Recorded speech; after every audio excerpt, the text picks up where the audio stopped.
5 census ഇതിലേതാണ് ഏറ്റവും important എന്ന് ചോദിച്ചാൽ കൃത്യമായ ഉത്തരം പറയാൻ പറ്റുമോ എന്ന് എനിക്കറിയത്തില്ല. പക്ഷേ ആരോഗ്യത്തിൽ നിന്ന് അതിനെക്കുറിച്ച് വളരെ കൃത്യമായി പറയാൻ സാധിക്കുന്ന രണ്ടുപേരാണ്. മെഡിക്കൽ ട്രസ്റ്റ് ഹോസ്പിറ്റലിലെ ENT സർജൻസാണ് doctor Mathew Dominic and doctor Preethi Mary. Welcome doctors. ഞാൻ ആദ്യം തന്നെ ആ സിമ്പിളായിട്ടുള്ള ചോദ്യം ചോദിക്കുകയാണ്. ഈ കോഴിയാണോ മുട്ടയാണോ ആദ്യം ഉണ്ടായെന്ന് പറയുന്ന പോലെ ഏതാണ് ഏറ്റവും ഇമ്പോർട്ടൻ്റ് ആയിട്ടുള്ള സെൻസ്, അങ്ങനെ പറയാൻ പറ്റുമോ? തീർച്ചയായിട്ടും ആസ് എൻ ENT സർജൻ എനിക്ക് നോക്കുകയാണെങ്കിൽ hearing is the most important. ഏറ്റവും കൂടുതൽ നമ്മൾ ഉപയോഗിക്കേണ്ട കാര്യം ഇതായിട്ടുള്ളതാണ്. ഇപ്പം ഞാനൊരു ബയസ്ഡായിട്ട് പറയും, because I M ENT surgeon എന്ന് പറയും. പക്ഷെ അതിനേക്കാളും കൂടുതൽ ഹെലൻ കെല്ലർ നോർമലായിട്ട് ജനിച്ചു. അത് കഴിഞ്ഞിട്ട് പുള്ളിക്കാരത്തിൻ്റെ കണ്ണ് പോയി, ചെവിയും പോയി, അപ്പം ബ്ലൈൻഡായി, ഡെഫായി. പുള്ളിക്കാരത്തി ആത്മകഥയിൽ എഴുതിയിട്ടുണ്ടായിരുന്നു, ഇനിയൊരു സമയത്ത് ഒരു ജീവനുണ്ടെങ്കിൽ ദൈവം എന്നോട് ചോദിക്കുകയാണ്, ഇത് രണ്ടിൽ ഏതാണ് നിങ്ങൾക്ക് വേണ്ടത്? ഞാൻ തീർച്ചയായും പറയും എനിക്ക് ചെവി വേണമെന്ന്. അപ്പോൾ കേൾവിയാണ് പുള്ളിക്കാരത്തി, രണ്ടും ഉണ്ടായിട്ട് രണ്ടും നഷ്ടപ്പെട്ട ഒരു വ്യക്തി പറയുന്നത് എനിക്ക് കേൾവിയാണ് കണ്ണിനേക്കാളും കൂടുതൽ പ്രധാനം. എന്നുവെച്ചാൽ കണ്ണ് ഉണ്ടെങ്കിൽ നമ്മൾ സമൂഹത്തിൽ തന്നെ ഉണ്ട്, സംസാരിക്കാനും ബാക്കിയുള്ളവരായിട്ട് ഇടപഴകാനായിട്ടും. ചെവിയില്ലാതെ പറ്റിയില്ല. ഒരാൾ ഇപ്പോൾ എന്നോട് ചോദിക്കുന്നത് എനിക്ക് ഉത്തരം പറയാൻ പറ്റിയില്ല. അതുകൊണ്ട് തന്നെയാണ് ആ സംസാരം ഇല്ലാത്തതുകൊണ്ട് തന്നെയാണ് കേട്ടിട്ട് നമുക്ക് കേൾക്കാതെ സംസാരിക്കാൻ പറ്റാത്ത വരും. സമൂഹത്തിനൊരു അവഗണന ഉണ്ടാകും, നമ്മളെ എല്ലാവരും മാറ്റി നിർത്തും. ആ സോഷ്യൽ ഐസൊലേഷൻ അതെല്ലാം കൊണ്ട് ഈ രണ്ടും കൊണ്ട് ഒരാൾ പറഞ്ഞു തന്നെയാണെങ്കിൽ hearing is definitely much more superior. കൂടുതലാണ് മറ്റേതിനേക്കാളും ഉള്ള പഞ്ചേന്ദ്രിയങ്ങളിൽ ഏറ്റവും കൂടുതൽ വേണ്ടത് കേൾവിയാണ്. ഇപ്പം കേൾവിയുടെ കാര്യം പറഞ്ഞല്ലോ ഡോക്ടർ. അപ്പം ഹെലൻ കെല്ലറുടെ തന്നെ കാര്യം പറയുകയാണെങ്കിൽ she was not born that way. അതിനുശേഷമാണ് ഇങ്ങനെ ഇത് നഷ്ടപ്പെടുന്നത്, സെൻസസ് നഷ്ടപ്പെടുന്നത്. പക്ഷേ ഇപ്പോൾ അങ്ങനെ അല്ലാതെ തന്നെ ജനിക്കുമ്പോൾ തന്നെ നമുക്കറിയാം, ഇപ്പോഴല്ല കാലാകാലങ്ങളായിട്ട് അങ്ങനെ ഡെഫായിട്ട് ജനിക്കുന്ന ആൾക്കാരുണ്ട്. അപ്പം കോക്ലിയർ ഇംപ്ലാന്റ്സിനെ കുറിച്ച് ഞാൻ ഒരുപാട് കേട്ടിട്ടുണ്ട്. ശരിക്കും ഇത് എന്താണ്? അത് ജനിക്കുന്ന ആളുകൾക്ക് ആ സമയത്ത് തന്നെ ചെയ്യണോ? ഈ ഹെലൻ കെല്ലറിനെ പോലെ പിന്നീട് നഷ്ടപ്പെട്ടവർക്ക് ചെയ്യാവോ? പ്രായമാവുമ്പോൾ ചെയ്യാവോ? എങ്ങനെയാണ് ഈ ഇംപ്ലാന്റ്സിൻ്റെ കാര്യങ്ങൾ? ഇംപ്ലാന്റ്സ് നമുക്ക് ഏറ്റവും കൂടുതൽ രണ്ട് വിഭാഗമായിട്ട് നമുക്ക് തിരിക്കാം.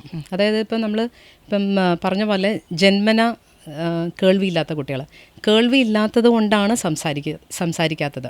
ഇപ്പം നമ്മൾ പറയുകയാണെങ്കിൽ ഒരു കുട്ടി ഒരു അമ്മയുടെ വയറ്റിൽ കിടക്കുമ്പോൾ തൊട്ട് കേൾക്കുന്നുണ്ട്, പിന്നെ ജനിക്കുന്ന കുട്ടി ഉടനെ സംസാരിക്കുന്നില്ല.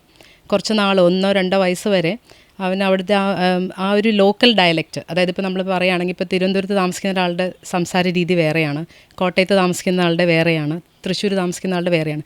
അപ്പോൾ ആ കുഞ്ഞ് ചുറ്റുമുള്ള ആൾക്കാർ എങ്ങനെയാണ് പറയുന്നത് അത് കേട്ടിട്ടാണ് ആ കുട്ടി സംസാരിക്കുന്നത്. അപ്പം കേൾവി ഇല്ലാത്തതുകൊണ്ടാണ് കുട്ടികൾ സംസാരിക്കാത്തത്. അപ്പോൾ നമ്മൾ കേൾവിയിലാണ് നമ്മൾ ആ ഒരു അറ്റൻഷൻ കൊടുക്കേണ്ടത്. ജനിക്കുമ്പോൾ ഇപ്പോൾ നമ്മളിപ്പം നമ്മുടെ നാട്ടിൽ കേരളത്തിൽ ആ സ്ക്രീനിങ്, അത് ന്യൂ ബോൺ സ്ക്രീനിങ് വളരെ നന്നായിട്ട് പോകുന്നൊരു കാര്യമാണ്.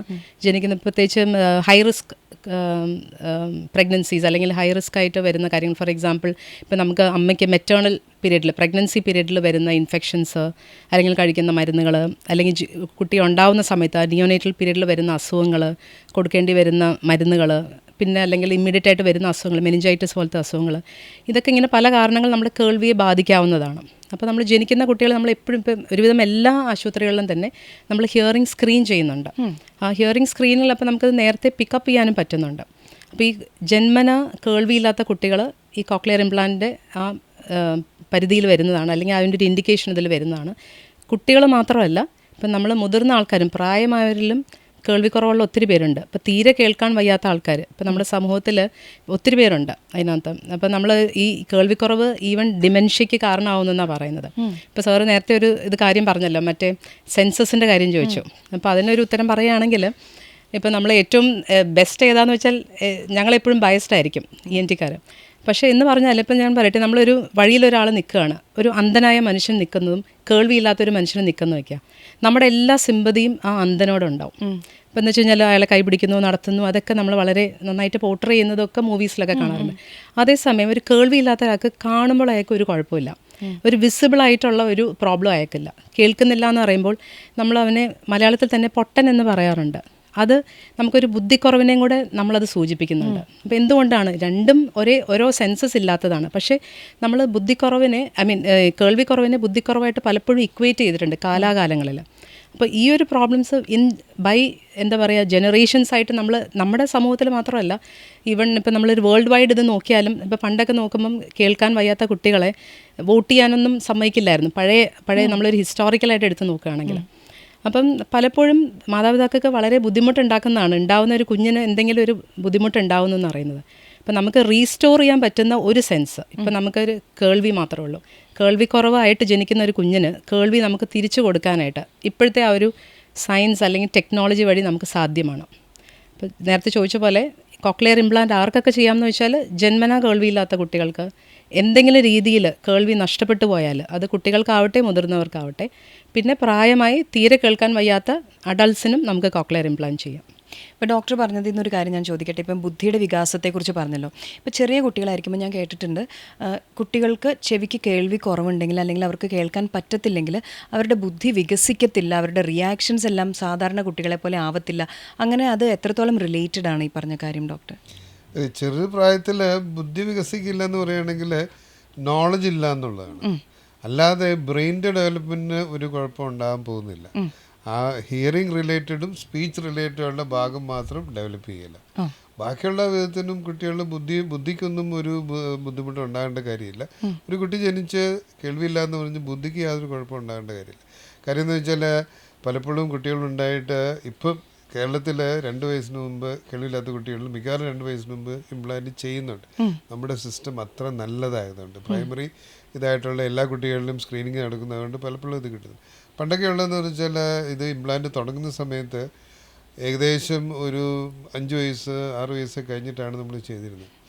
ആ കുട്ടികളിലും നല്ലതായിട്ട് തന്നെ അവരുടെ ബ്രെയിൻ നല്ലതായിട്ട് ഡെവലപ്പ് ചെയ്യുന്നുണ്ട്. അവർ സാധാരണ സ്കൂളിൽ പോയിട്ട് സാധാരണ നല്ലതായിട്ട് പെർഫോം ചെയ്യുന്നുണ്ട്. അപ്പം ബുദ്ധിയുടെ വികസനത്തിന് അങ്ങനെ വലിയ കുഴപ്പം ഉണ്ടാകുന്നില്ല. ഉണ്ടാകുന്ന പ്രായമാകുമ്പോഴാണ്.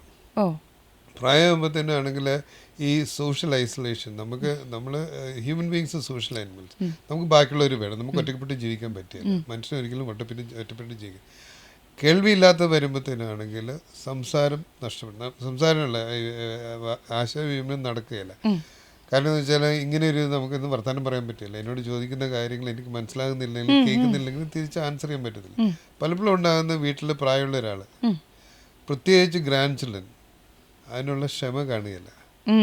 സംസാരിച്ചിട്ട് വല്യപ്പനോട് പറഞ്ഞ് കേൾപ്പിച്ചു കൊടുക്കാൻ, അപ്പാപ്പനോട് പറഞ്ഞ് കേൾപ്പിച്ചു കൊടുക്കാണ്ട് ഇതെല്ലാം ക്ഷമ കാണുകയില്ല. അപ്പോൾ പതുക്കെ അവർ ഐസൊലേറ്റ് ചെയ്യും, അപ്പനോട് സംസാരിക്കാതെ വരും. സംസാരിക്കാതെ വരുമ്പോൾ നമ്മൾ സോഷ്യൽ ഇൻട്രാക്ഷൻ ഇല്ല, അതിൽ നിന്ന് ഡിമെൻഷ്യ എത്തി അതിലോട്ട് മറവി രോഗത്തിലോട്ട് പോകാനുള്ള സാധ്യതകളുണ്ട്. അപ്പോൾ ഈ കോക്ലിയർ ഇംപ്ലാന്റ് നമ്മൾ ചെയ്തിട്ടുണ്ടെങ്കിൽ ഇത് മൊത്തത്തിലായിട്ട് മാറുമല്ലോ.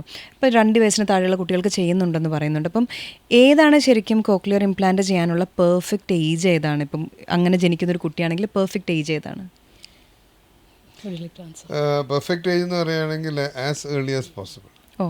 പണ്ടൊക്കെ ആണെങ്കിൽ 1 വയസ്സിന് മുമ്പൊക്കെ ചെയ്യാമായിരുന്നു. ഇപ്പോൾ നമ്മുടെ സോഷ്യൽ സെറ്റപ്പ് വെച്ചിട്ടാണ് 1 വയസ്സിന് മുമ്പ് ചെയ്യാനായിട്ടുള്ള ആ ഒരു സൈക്കോളജിക്കൽ, പ്രത്യേകിച്ച് ആദ്യത്തെ കുട്ടി വന്ന് കേൾവിക്കുറവുണ്ട്, അവരൊന്ന് ഒരു ചെയ്ത് വരാനായിട്ട് കുറച്ച് സമയം എടുക്കും.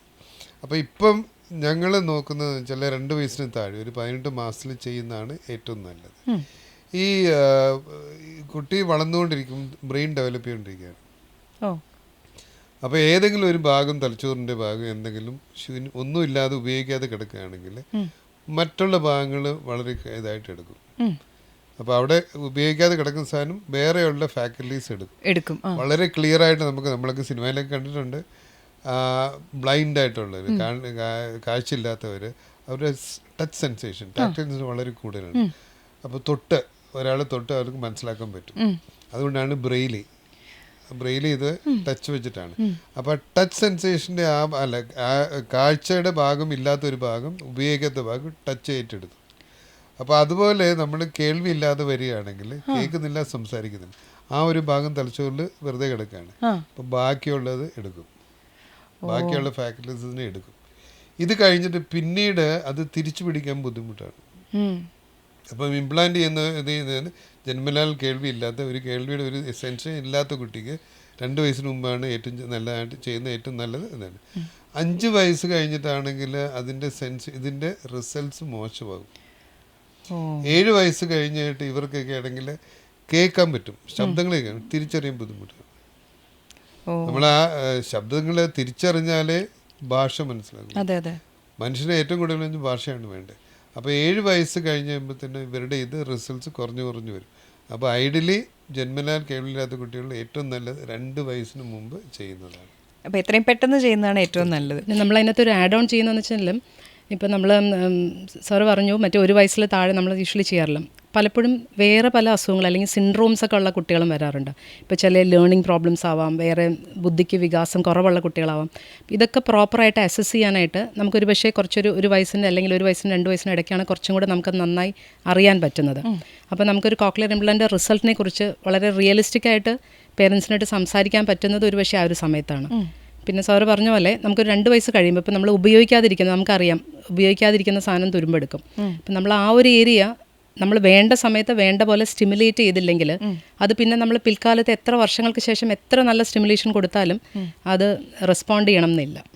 അപ്പോൾ ഇനി ഇത് നമ്മൾ ഇംപ്ലാന്റ് ചെയ്തു എന്ന് വിചാരിക്കുക. ഈ ഇംപ്ലാന്റ് ചെയ്തിട്ട് വളരെ നോർമലായി ബാക്കി പിള്ളേരെ പോലെ തന്നെ ഇവർ വളർന്നു വന്ന് എത്തുമോ? ഞാനത് ചോദിക്കാനൊരു റീസൺ ഉണ്ട്. വളരെ അടുത്ത് ഞാനിപ്പോൾ ഒരു മെഡിസിൻ കിട്ടിയൊരു കുട്ടിയുടെ കഥ ഞാൻ വായിച്ചു. അപ്പം അവർ എല്ലാ കുട്ടികളും അതുപോലെ തന്നെ നോർമൽ കുട്ടികളെ പോലെ തന്നെ ആവുമോ? നമ്മൾ അതിന് വേണ്ടിയിട്ടാണ് ഇംപ്ലാന്റ് ചെയ്യുന്നത്. ടു മേക്ക് നമ്മളെപ്പോഴും പറയുന്നത് നമ്മൾ ഒത്തിരി ഓപ്പറേഷൻസ് ചെയ്യുന്നുണ്ട്. പക്ഷേ കോക്ലിയർ ഇംപ്ലാന്റ് നമ്മളെപ്പോഴും പറയുന്നത് it is A surgery with a signature of God എന്ന് പറഞ്ഞത്. ദൈവത്തിൻ്റെ കയ്യൊപ്പുള്ള ഒരു ഓപ്പറേഷൻ നമ്മൾ പറയുന്നത്. പക്ഷേ നമ്മൾ ബാക്കിയെല്ലാം ഒരു ക്യൂർ ചെയ്യാൻ വേണ്ടി ചെയ്യുന്നതാണ്. അതേസമയം ഈ ഒരു സർജറി കോക്ലിയർ ഇംപ്ലാന്റ് എന്ന് പറഞ്ഞിട്ട് ആ ഒരു കുട്ടിക്ക് ഒരു ലൈഫാണ്. It's a life to a child and hope to a family and ഒരു productive individual for a society എന്ന് വെച്ചാൽ അല്ലെങ്കിൽ ഒരു സമൂഹത്തിൻ്റെ മൂലയ്ക്ക് മാറിയിരിക്കേണ്ട ഒരു കൊച്ച് ഒരു മെയിൻ സ്ട്രീം സ്കൂളിൽ വന്ന് പഠിച്ച് എല്ലാ കാര്യങ്ങളും ചെയ്യാനായിട്ട് പറ്റുന്ന രീതിയിലാണ്. പറഞ്ഞത് വളരെ കറക്റ്റാണ്. ഞങ്ങളുടെ സാറിൻ്റെ തന്നെ ഒരു ഇംപ്ലാന്റ് കുട്ടിയാണ് ജെറിൻ. വളരെ ഏർലി ആയിട്ട് കുട്ടിയുടെ ഫാദർ വളരെ സ്ട്രഗിൾ ചെയ്ത് ഇംപ്ലാന്റ് സർജറിയാണ് അന്നത്തെ കാലത്ത്. ആ കുട്ടിക്ക് അത് ചെയ്തു, വേണ്ട ട്രെയിനിങ് കൊടുത്തു, നോർമൽ സ്കൂളിൽ പോയി നന്നായി പഠിച്ചു, സ്വന്തമായി പ്രയത്നിച്ച് ഒരു കോച്ചിങ് സെൻറ്ററിലും പോവാതെ എൻട്രൻസിന് അഡ്മിഷനും മേടിച്ച് ഇപ്പോൾ ആലപ്പുഴ മെഡിക്കൽ കോളേജിൽ ഫസ്റ്റ് ഇയർ ജോയിൻ ചെയ്തിട്ടുണ്ട്. വളരെ പ്രൗഡായിട്ടുള്ളൊരു മൂമെൻ്റ് ആണ്. സാറിന് എന്താണ് തോന്നിയത്? I think what ever that അതെ ഐ തിങ്ക് ഇത്രയും നാളും എൻ്റെ ജീവിതത്തിൽ മെഡിക്കൽ ജീവിതത്തിൽ ഏറ്റവും പ്രൗഡായിട്ട് കിട്ടിയ ഒരു ഇതാണ് ആ ഒരു കൊച്ച് എന്നോട് ഒന്ന് പറഞ്ഞ് ഇത് മെഡിസിൻ കിട്ടിയെന്ന് പറഞ്ഞു കഴിഞ്ഞപ്പോൾ. അല്ലെങ്കിൽ കേൾക്കാതെയും സംസാരിക്കാതിരിക്കേണ്ട ഒരു കുട്ടി, ഇതിനും മൂകനായിട്ട് നടക്കേണ്ട കുട്ടി ഒരു മെഡിസിൻ കിട്ടിയെന്ന് പറഞ്ഞു കഴിഞ്ഞപ്പോഴത്തേനും വളരെയധികം ഒരു എമോഷണലായിട്ടുള്ളൊരു ഇതായിരുന്നു ഉണ്ടായിരുന്നു. എനിക്ക് തോന്നുന്നു ഇപ്പോൾ പറഞ്ഞ പോലെ ദൈവത്തിൻ്റെ കയ്യിൽ നിന്ന് പറഞ്ഞ പോലെ ഡോക്ടർ അങ്ങനെ ഒരു സർജറി ചെയ്ത് അവനൊരു വഴി കൊടുത്തപ്പോൾ അവൻ്റെ ലൈഫ് മാറ്റിക്കഴിഞ്ഞപ്പോൾ മേ ബി അവനും തോന്നിക്കാണും എനിക്കും ഒരുപാട് പേരുടെ ജീവിതം മാറ്റണമെന്ന്. ഡോക്ടർക്ക് അങ്ങനെ തോന്നിയോ? തീർച്ചയായിട്ടും.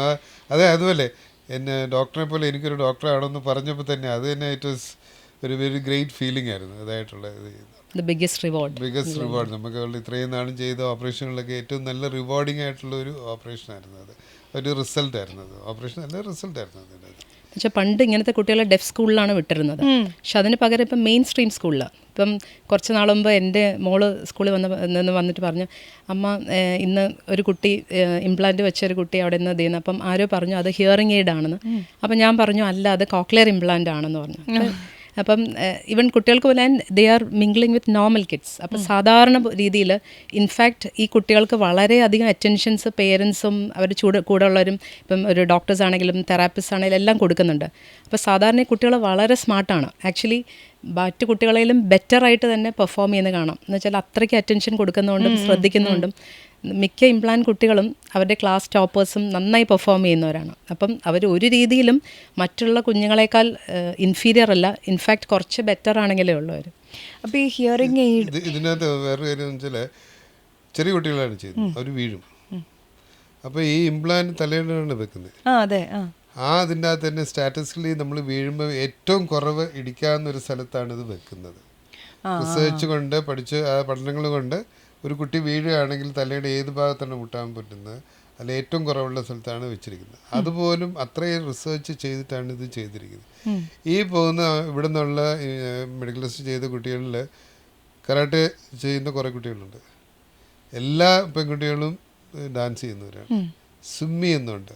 അവിടുത്തെ ഒരു സ്കൂളിൽ സ്വിമ്മിങ് ടീമിൽ ഉണ്ടായിരുന്നുണ്ട്. അപ്പോൾ ഇംപ്ലാന്റ് ചെയ്ത് കഴിഞ്ഞ കുട്ടികളെ നോർമൽ പിള്ളേരായിട്ട് സാധാരണ ഒരു കുട്ടി ആക്കണമെന്നാണ് ആ ഒരു ഇത്. That is what we aim four. ഈ ഇംപ്ലാന്റ് വെക്കാന്ന് പറയുമ്പോൾ പുറത്തൊരു ഇതുള്ള അതാണല്ലോ ഡോക്ടർ പറയുന്നത്. അപ്പോൾ ഇതിപ്പോൾ പലതരത്തിലുണ്ടോ, അതായത് മാഗ്നറ്റിക്കിൻ്റെ അങ്ങനെ, അതോ എല്ലാം മാഗ്നറ്റിക് ആണോ, എങ്ങനെയാണ് ഇത്? അങ്ങനെയല്ല, ഇതിനകത്ത് ഒരു ഭാഗം അകത്ത് വെക്കുന്നു, ഓപ്പറേറ്റ് ചെയ്ത് അകത്ത് വെക്കുന്നുണ്ട്, പുറത്തുനിന്നൊരു സൗണ്ട് എടുത്ത് അകത്തോട്ട് വെക്കും. അപ്പോൾ ആ പുറത്തുള്ളതിനാണ് സ്പീച്ച് പ്രോസസ്സ് എന്ന് പറയും, അകത്തുള്ളത് ഇംപ്ലാന്റ്, ഇലക്ട്രോഡ് എന്ന് പറയും. അപ്പോൾ ഇത് രണ്ടും കൂടെ നമുക്ക് വയറും വെച്ചിട്ട് കണക്ട് ചെയ്യാൻ പറ്റില്ല, വരുമ്പോൾ ഇൻഫെക്ഷൻ ഒക്കെ വരും. അതൊരു മാഗ്നറ്റ് വെച്ചിട്ടാണ് ഇത് ചെയ്യുന്നത്. റേഡിയോ ഫ്രീക്വൻസിയാണ് ഇവിടെ നിന്നുള്ള കറണ്ട് ഇതെടുത്ത് സൗണ്ടിനെ എടുത്ത് പ്രോസസ്സ് ചെയ്ത് റേഡിയോ ഫ്രീക്വൻസി വഴി അങ്ങോട്ട് പോകും. അപ്പോൾ ഇത് രണ്ടും കൂടെ ലിങ്ക് ചെയ്യുന്നത് സ്കിന്നിന് മുകളിൽ കൂടെ മാഗ്നറ്റ് വെച്ചിട്ടാണ് ലിങ്ക് ചെയ്തത്, അല്ലാതെ സ്ക്രൂ ഒന്നുമില്ല. നമുക്ക് എടുത്തു മാറ്റാൻ പറ്റുന്ന വിധത്തിലുള്ള മാഗ്നറ്റ് വെച്ചാണ് കണക്ട് ചെയ്തിരിക്കുന്നത്. നമ്മളിപ്പോൾ ഈ കുട്ടികളുടെ കാര്യം ഇങ്ങനെ പറഞ്ഞു, അതേസമയം പ്രായമായവർ, ഗ്രാൻഡ് പേരൻസ് ഈ ഇംപ്ലാന്റ് സർജറിക്ക് വരുന്ന നമ്മുടെ അടുത്ത് വരുന്ന രോഗികൾ പറയുന്നത്, അല്ല ഒരാൾ പറഞ്ഞ കാര്യം ഇതാണ്, എനിക്ക് എൻ്റെ ഗ്രാൻഡ് ചൈൽഡിൻ്റെ ഒച്ച കേൾക്കണം. അങ്ങനത്തെ കൊച്ചു കൊച്ചു ആഗ്രഹങ്ങളാണ്. പക്ഷേ ഇറ്റ്സ് എ വെരി എന്താ പറയുക ഹാർട്ട് ടച്ചിങ് സാധനങ്ങൾ. ഇപ്പോൾ നമ്മൾ ഒരു കുഞ്ഞിനെ പോലെ അത്രയും ഡ്രമാറ്റിക് അല്ലെങ്കിൽ പോലും ഒരു മുതിർന്ന ആൾക്കാർക്കും അങ്ങനത്തെ ആഗ്രഹങ്ങളുണ്ട്, അവർക്ക് കേൾക്കണമെന്നുണ്ട്. എന്നുവെച്ചാൽ സമൂഹത്തിൽ നിന്ന് മാറി നിൽക്കുന്നത്, ഇതിൻ്റെ ഭാഗമാവുന്നത്. അപ്പം ക്വാളിറ്റി ഓഫ് ലൈഫ് ആണ് ഒരു കോക്ലിയർ ഇംപ്ലാന്റ് വഴി ഒരു കുട്ടിയാവട്ടെ മുതിർന്ന ഒരാളാവട്ടെ കിട്ടുന്നത്. ഇപ്പോൾ കോക്ലിയർ ഇംപ്ലാന്റിൻ്റെ കാര്യങ്ങൾ ഞാൻ നേരത്തെ കേട്ടിട്ടുണ്ട്, പലരുടെയും മാറ്റിയതൊക്കെ കണ്ടിട്ടുണ്ട്. പക്ഷേ എല്ലാവരുടെയും ഒരു ചോദ്യമുണ്ട്, ഇത് വളരെ എക്സ്പെൻസീവ് ആണോ? ഞാൻ 10-15 ലക്ഷമൊക്കെ ആവും എന്നൊക്കെ കേട്ടിട്ടുണ്ട്. അത്ര എക്സ്പെൻസീവ് ആയിട്ടുള്ള പ്രൊസീജിയറാണോ ഈ കോക്ലിയർ ഇംപ്ലാന്റ് എന്നുള്ളത്? കോക്ലിയർ ഇംപ്ലാന്റ് ശരീരത്തിനകത്ത് വെക്കുന്നൊരു സാധനമാണ്. അത് കുട്ടിയുടെ ജീവിതകാലം മുഴുവൻ ഇരിക്കണം, അത്രയും ഉള്ളതാണ്. ഇലക്ട്രോണിക് എക്യുപ്മെൻ്റാണ്. നമ്പർ വളരെ, നമ്മൾ മൊബൈൽ ഫോൺ എന്ന് പറഞ്ഞാൽ എല്ലാവരുടെയും മൊബൈൽ ഫോണുണ്ട്, അപ്പം നമ്പർ കുറവാണ്. അപ്പോൾ അതെല്ലാം കൊണ്ട് വളരെ ഞാൻ ഇതിൻ്റെ ഇംപ്ലാന്റ് ചെയ്യുന്ന സിഡ്നിയിൽ ഞാൻ അവരുടെ ഫാക്ടറിയിൽ പോയിട്ടുണ്ട്. നമ്പർ കൂടിയതുകൊണ്ട് അവർ 3 ഷിഫ്റ്റാക്കി, 2 ഷിഫ്റ്റും 3 ഷിഫ്റ്റാക്കി. അപ്പോൾ 3ാമത്തെ ഷിഫ്റ്റ് രാത്രി ഇരുന്ന ഷിഫ്റ്റിനകത്ത് വരുന്ന കുറേ ഇംപ്ലാന്റ് റിജക്ട്സ് വരുന്നുണ്ട്. അപ്പോൾ ഇതിനകത്ത് സെക്കൻഡ്സ് ഒന്നും പറ്റിയല്ല, എല്ലാം പെർഫെക്റ്റ് ആണ്. അപ്പോൾ റിജക്ട്സ് വന്ന് അവർ തിരിച്ച് 2 ഇതായിട്ട്, അപ്പോൾ അത്രയും വളരെ സൂക്ഷ്മതയോടെ ചെയ്യേണ്ട ഒരു ഇതാണ്.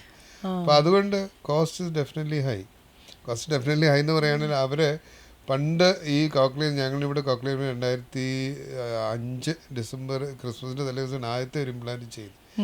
അന്നത്തെ വിലയും ഇന്നത്തെ വിലയായിട്ട് വ്യത്യാസങ്ങളില്ല. അന്നുണ്ടായിരുന്ന ആ സെയിം പ്രൈസിലാണ് ഗവൺമെൻറ് അല്ല ഇത് കമ്പനി ഇപ്പോഴും വെക്കുന്നത്. അപ്പോൾ അതിൻ്റെ അകത്ത് ശരിക്കും ഒരു കോസ്റ്റ് എസ്കലേഷൻ ഇല്ല, കോസ്റ്റ് ശരിക്കും റിയൽ ടേംസിന് ഇതായിട്ടത്.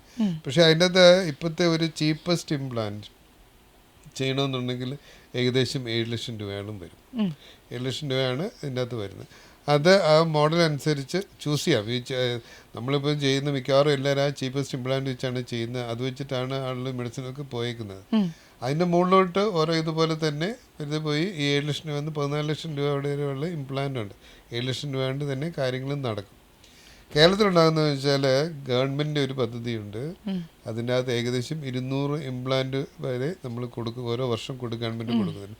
അത് ഗവൺമെൻറ് ഹോസ്പിറ്റലിൽ മാത്രമല്ല പ്രൈവറ്റ് ഹോസ്പിറ്റലും ഉണ്ട്. ആദ്യത്തെ തന്നെ അത് എംപാനൽ ചെയ്തൊരു ഹോസ്പിറ്റലാണ് മെഡിക്കൽ, ആരംഭത്തിൽ തന്നെ ഉള്ളിരുന്നതാണ് മെഡിക്കൽ സിസ്റ്റം. അപ്പോൾ ഇവിടെ ഞങ്ങൾ 2012 തൊട്ട് ഗവൺമെൻറ്റിൻ്റെ ഇംപ്ലാന്റുകളും ചെയ്യുന്നുണ്ട്. ഗവൺമെൻറ് ഇംപ്ലാന്റ് ചെയ്യുമ്പം ആ ഇംപ്ലാന്റ് ഫ്രീ ആയിട്ട് കിട്ടുന്നുണ്ട്.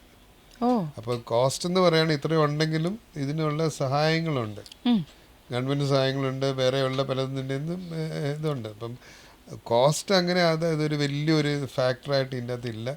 ഒരു ഇതുമില്ലാത്തവർക്കും കാശ് അല്ലെ സാമ്പത്തികമായിട്ടും മുന്നോട്ട് നിന്ന് പുറകോട്ട് നിൽക്കുന്നവർക്കും ചെയ്യാനായിട്ട് അത് പറ്റും.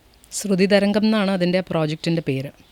സാറ് പറഞ്ഞല്ലേ പണ്ടത്തെ 15 വർഷം മുമ്പ് ഞാൻ വരുമ്പം ഇംപ്ലാന്റ് സർജറിക്ക് ഇംപ്ലാന്റ് എടുക്കുമ്പം സാർ എപ്പോഴും പറയും, പ്രീതി അത് സൂക്ഷിച്ചെടുക്കണം, it is more expensive than my car. പിന്നൊരു എക്സാമ്പിൾ കൂടെ പറയും, അന്ന് എൻ്റെ മോള് വളരെ ചെറുതാണ്, അപ്പം മിഷേലിന് എടുക്കുന്ന പോലെ ആ ഇംപ്ലാന്റ് എടുക്കണം എന്ന് പറഞ്ഞു. സോ ആ ഒരു അത്രയും പ്രഷ്യസ് ആണ് ആ ഒരു ഇംപ്ലാന്റ് ആ ഒരു ഇതിനകത്ത്. പിന്നെ പ്ലസ് ഇത് ഇമ്പോർട്ടഡ് ആണ്, ഇപ്പോൾ നമ്മുടെ ഒരു ഇൻഡിജിനസ് ആയിട്ടുള്ള ഇംപ്ലാന്റ് അല്ല. അപ്പോൾ ഇതൊക്കെയാണ് അതിൻ്റെ കോസ്റ്റ് ഫാക്ടേഴ്സ് വരുന്നത്. അപ്പോൾ ഈ 7 lakhs to 40 lakhs വരെ എന്ന് പറയുമ്പോൾ ഇത് എന്താ മോഡൽ വ്യത്യാസം വരണേ? അതായത് കേൾവിയാണല്ലോ നമ്മൾ ഉദ്ദേശിക്കുന്നത്. അപ്പം കൂടുതൽ എക്സ്പെൻസീവ് ആകുമ്പോൾ എന്താ അതിൽ ആഡ് ഓൺസ് എന്താ വരിക? അതെ, ആഡ് ഓൺസ് പറഞ്ഞപ്പോൾ ഒരു കാറ് പറഞ്ഞാൽ ഒരു സ്ഥലത്ത് നിന്ന് മറ്റേ സ്ഥലത്തോട്ട് പോകണം. അതിപ്പോൾ ആണെങ്കിൽ ഏറ്റവും വില കുറഞ്ഞൊരു മാരുതി കാറിലാണെങ്കിലും ബെൻസിലാണെങ്കിലും രണ്ടും ഒരു സ്ഥലത്ത് നിന്ന് മറ്റേ സ്ഥലത്ത് പോകാം. അതിൽ നിന്നുള്ള കംഫർട്ടുകൾ. അപ്പോൾ ഇതിനകത്തുള്ളതെന്ന് പറഞ്ഞാൽ ബ്ലൂടൂത്ത് അങ്ങനെയുള്ള ടെക്നോളജികൾ കൂടുതലും പുതിയതായിട്ടുള്ളതിനകത്ത് വരുന്നുണ്ട്.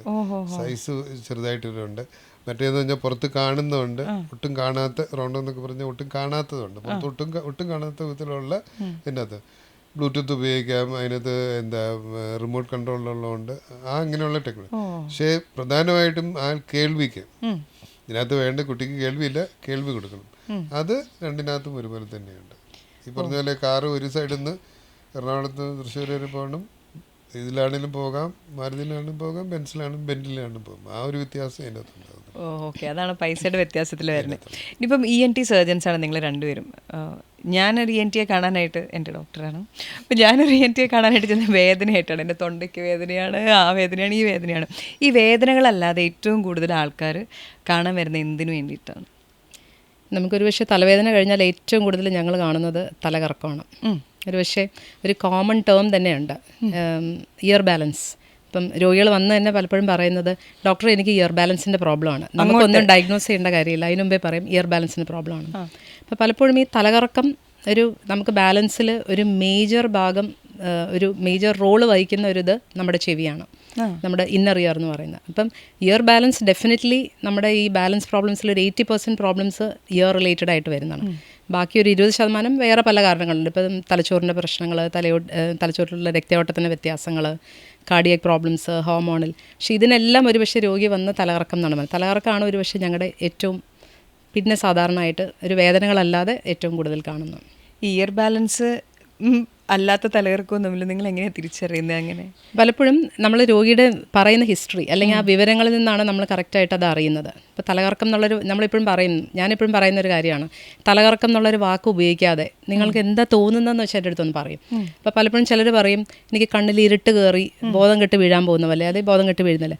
അപ്പോൾ അത് നമ്മൾ സിങ്കോപ്പി എന്ന് പറയും. അതിപ്പോൾ അതിന് നമ്മൾ വേറെ പല കാരണങ്ങളും നോക്കണം. ഇപ്പം കാർഡിയക് ഇഷ്യൂസ് ഉണ്ടോ, വേറെ പനി കൊണ്ട് വരുന്നതാണോ, അല്ലെങ്കിൽ മര്യാദയ്ക്ക് ഒരു ഫുഡ് കഴിക്കാത്തതോ, അല്ലെങ്കിൽ ഭക്ഷണം കഴിക്കാത്തതോ, അല്ലെങ്കിൽ ഒരു ഡയബറ്റിസ് ഉള്ളൊരു രോഗി ഭക്ഷണം കഴിക്കാത്ത സമയത്തിന് തോന്നുന്ന ആ ഒരു ഫീലിങ്ങിനെ നമ്മൾ തലകറക്കം എന്ന് പറയും. ഇപ്പം നമ്മൾ അസംബ്ലിയിൽ നിൽക്കുന്ന പിള്ളേർ തലകറങ്ങി താഴെ വീഴുമെന്ന് പറയും. അതൊക്കെ അതിനകത്തൊക്കെ നമുക്ക് ഒരു ഹൈപ്പോടെൻഷൻ അല്ലെങ്കിൽ കുറേ നേരം വെയിലത്ത് നിൽക്കുമ്പോൾ വരുന്ന ആ ഒരു ഫീലിങ്. പിന്നെ ഈ പമ്പരം കറങ്ങുന്ന പോലെ എല്ലാം കൂടെ എടുത്തടിച്ച് കറങ്ങുന്ന ഒരിത്, അതാണ് പലപ്പോഴും നമ്മൾ വെർട്ടേഗോ അല്ലെങ്കിൽ ആ ടിപ്പിക്കൽ ഒരു ഇയർ ബാലൻസ് പ്രോബ്ലംസ് നമ്മൾ പറയുന്നത്, പൊസിഷണലായിട്ട് വരുന്നത്. പിന്നെ ചിലർക്ക് നടക്കുമ്പോൾ വേയിച്ച് പോവുക, ഇംബാലൻസ്, ചിലപ്പോൾ ന്യൂറോളജിക്കലാവാം, ചെവി സംബന്ധമായ പ്രശ്നങ്ങളുണ്ടാവാം. ആ ഇംബാലൻസിനും രോഗി തലകറക്കം എന്ന് പറയും. പിന്നെ ചിലപ്പോൾ ബോധം കെട്ട് തന്നെ പോകുന്നത്, കുറച്ച് നേരം ബോധക്ഷയം സംഭവിക്കുന്നത്. അപ്പോൾ ഇതെല്ലാം ഒരു തലകറക്കം എന്നുള്ളൊരു അംബ്രല്ലയുടെ അണ്ടർ വരുന്ന കംപ്ലയിൻസ് ആണ്. അപ്പോൾ പലപ്പോഴും എന്താണ് പ്രശ്നം എന്നുള്ളത് കൃത്യമായി എന്താണെന്ന് നോക്കി അതിനുള്ള രോഗനിർണയം നടത്തണം. അതൊരു അസുഖമല്ല, അതൊരു രോഗലക്ഷണമാണ്. ഇപ്പം നമ്മളൊരു തലവേദന എന്ന് പറയുന്നത്, തലവേദന ഒരു 100,000 കാരണം കൊണ്ട് വരാം. അതുപോലെ തലകറക്കം ഒരു 100,000 കാരണങ്ങൾ കൊണ്ട് വരാം. അപ്പോൾ അതെന്താണെന്ന് കൃത്യമായി അറിഞ്ഞിട്ട് വേണം നമുക്കതിന് വേണ്ടിയിട്ടുള്ള ഫർദർ ചികിത്സകളും അല്ലെങ്കിൽ ഇത് ചെയ്യാനുള്ളത്. അപ്പോൾ ഇയർ ഇംബാലൻസിൻ്റെ പ്രശ്നം എന്ന് പറയുന്നത് ഈ പമ്പരം കറങ്ങുന്ന പോലെയുള്ള കൂടുതലും അതാണ്. അത് മാത്രമാവണം നിർബന്ധമില്ല. പലപ്പോഴും കൃത്യമായൊരു ഇയർ ബാലൻസ് നമ്മൾ പറയണം എന്നുണ്ടെങ്കിൽ ഒരു രോഗി രാവിലെ അല്ലെങ്കിൽ കട്ടിൽ നിന്ന് എഴുന്നേൽക്കുമ്പോൾ തലയുടെ പൊസിഷൻ മാറുമ്പോൾ, അല്ലെങ്കിൽ അങ്ങോട്ടും ഇങ്ങോട്ടും ചെരിഞ്ഞ് കിടക്കുമ്പം എല്ലാം കൂടെ എടുത്തടിച്ച് കറങ്ങുന്ന പോലെ തോന്നുക, ഒന്ന് കുമ്പിട്ട് നോക്കുക, അല്ലെങ്കിൽ മുകളിലേക്ക് നോക്കുക, അല്ലെങ്കിൽ തലയുടെ ആ നെക്കിൻ്റെയും റിലേറ്റീവായിട്ട് ഇത് പൊസിഷൻ മാറുമ്പം വരുന്ന ചുറ്റിക്കറക്കം, അത് ഏതാനും സെക്കൻഡുകളോ മിനിറ്റുകളോ നിൽക്കും. ചിലപ്പോൾ ഛർദ്ദിക്കാൻ വരും. പിന്നെ ആ ഒരു പൊസിഷനിലോട്ട് പിന്നെയും പ്രൊവക്കേറ്റീവായിട്ട് ചെയ്ത് കഴിഞ്ഞാൽ പിന്നെയും വരാം. അതൊക്കെയാണ് ഒരു ടിപ്പിക്കൽ ഒരു ഇയർ ബാലൻസ് എന്ന് പറയുന്നത്. നമുക്കതല്ലാതെ ഒത്തിരി കാരണങ്ങൾ കൊണ്ട് നമുക്ക് തലകറക്കം വരാം. മൈഗ്രെയിൻ ഉള്ള വ്യക്തികൾക്ക് നമ്മളെപ്പോഴും മൈഗ്രെയിനെ എപ്പോഴും നമ്മൾ തലവേദനയായിട്ടാണ് റിലേറ്റ് ചെയ്യുന്നത്. പക്ഷേ നമുക്ക് ബാലൻസ് പ്രോബ്ലംസ് ഒത്തിരി മൈഗ്രെയിനിൽ വരാം. വെസ്റ്റിബുലർ മൈഗ്രെയിൻ എന്ന് പറഞ്ഞൊരു എൻറ്റിറ്റി തന്നെയുണ്ട്, അതൊരു പ്രധാനപ്പെട്ട കാരണമാണ്. പിന്നെ നമുക്ക് ചെവിയുടെ റിലേറ്റഡ് ആയിട്ട്, അപ്പോൾ അതിപ്പോൾ നമ്മൾ ചെവിയുടെ അകത്ത് ഈ തലകറക്കം വരുന്ന സമയത്ത് ചെവി കൊട്ടിയടയ്ക്കുക, ചെവിയിൽ മൂളിച്ച വരിക, ഇപ്പോൾ മിനിയേഴ്സ് എന്നുള്ള അസുഖങ്ങൾ, അപ്പോൾ അതിൽ അങ്ങനെ റിലേറ്റഡ് ആയിട്ട് വരാം. അപ്പോൾ ഇങ്ങനെ പിന്നെ ചെവിയിൽ ഇൻഫെക്ഷൻസ് വന്നാൽ, വെറുതെ ഒന്ന് ചെവി അടഞ്ഞാൽ നമുക്ക് തലകറക്കം വരാം. ഇപ്പോൾ ചെവിയിലിട്ട് ചിലരിട്ട് മാനിപ്പുലേറ്റ് ചെയ്യുന്നവരുണ്ട്, ബഡ്സോ അല്ലെങ്കിൽ അങ്ങനത്തെ പല കാര്യങ്ങളൊക്കെ ഇടുന്നത്. അങ്ങനെ വരുമ്പോഴും നമുക്കത് സ്റ്റിമുലേറ്റഡ് ആവാം. അപ്പോൾ അങ്ങനെ പല കാരണം കൊണ്ട് നമുക്ക് തലകറക്കം വരാം.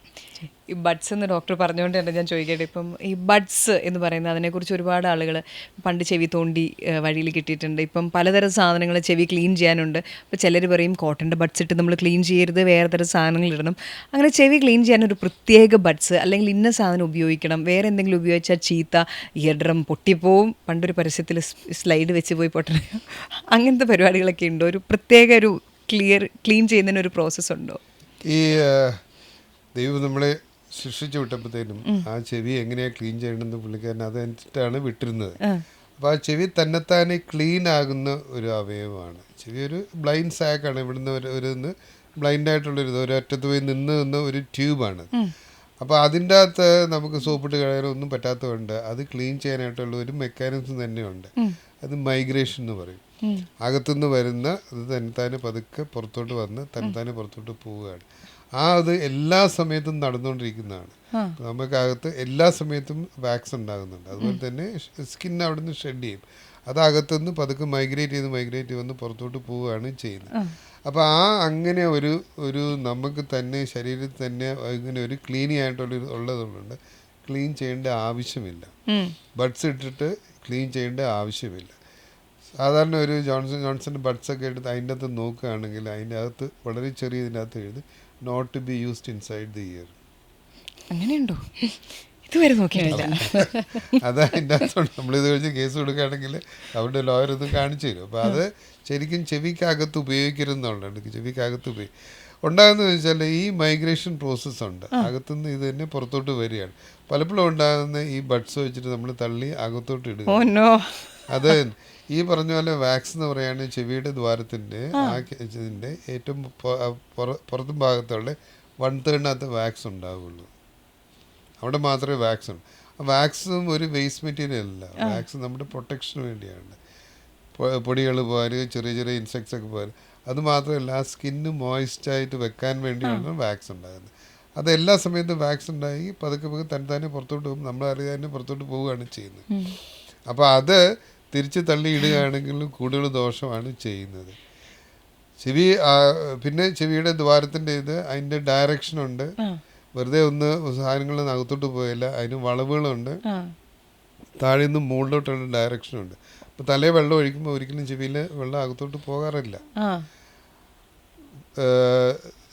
മുങ്ങി കുളിക്കും 100% വെള്ളം അകത്ത് പോവും. Nothing happens. ചിലത് കംപ്ലീറ്റ് സ്കിൻ വെച്ചിട്ടാണ് തൊലി വെച്ചിട്ടാണ് ലൈൻ ചെയ്തിരിക്കുന്നത്. അപ്പോൾ അതിനകത്ത് അപ്പോൾ സാധാരണഗതിയിൽ ചെവി ക്ലീൻ ചെയ്യേണ്ട യാതൊരു ആവശ്യമില്ല. ഏറ്റവും കൂടുതൽ ചെവിയുടെ പുറത്തുള്ള ഭാഗം മാത്രം ബഡ്സ് ഇട്ട് ക്ലീൻ ചെയ്യാന്നുള്ളേ ഉള്ളൂ.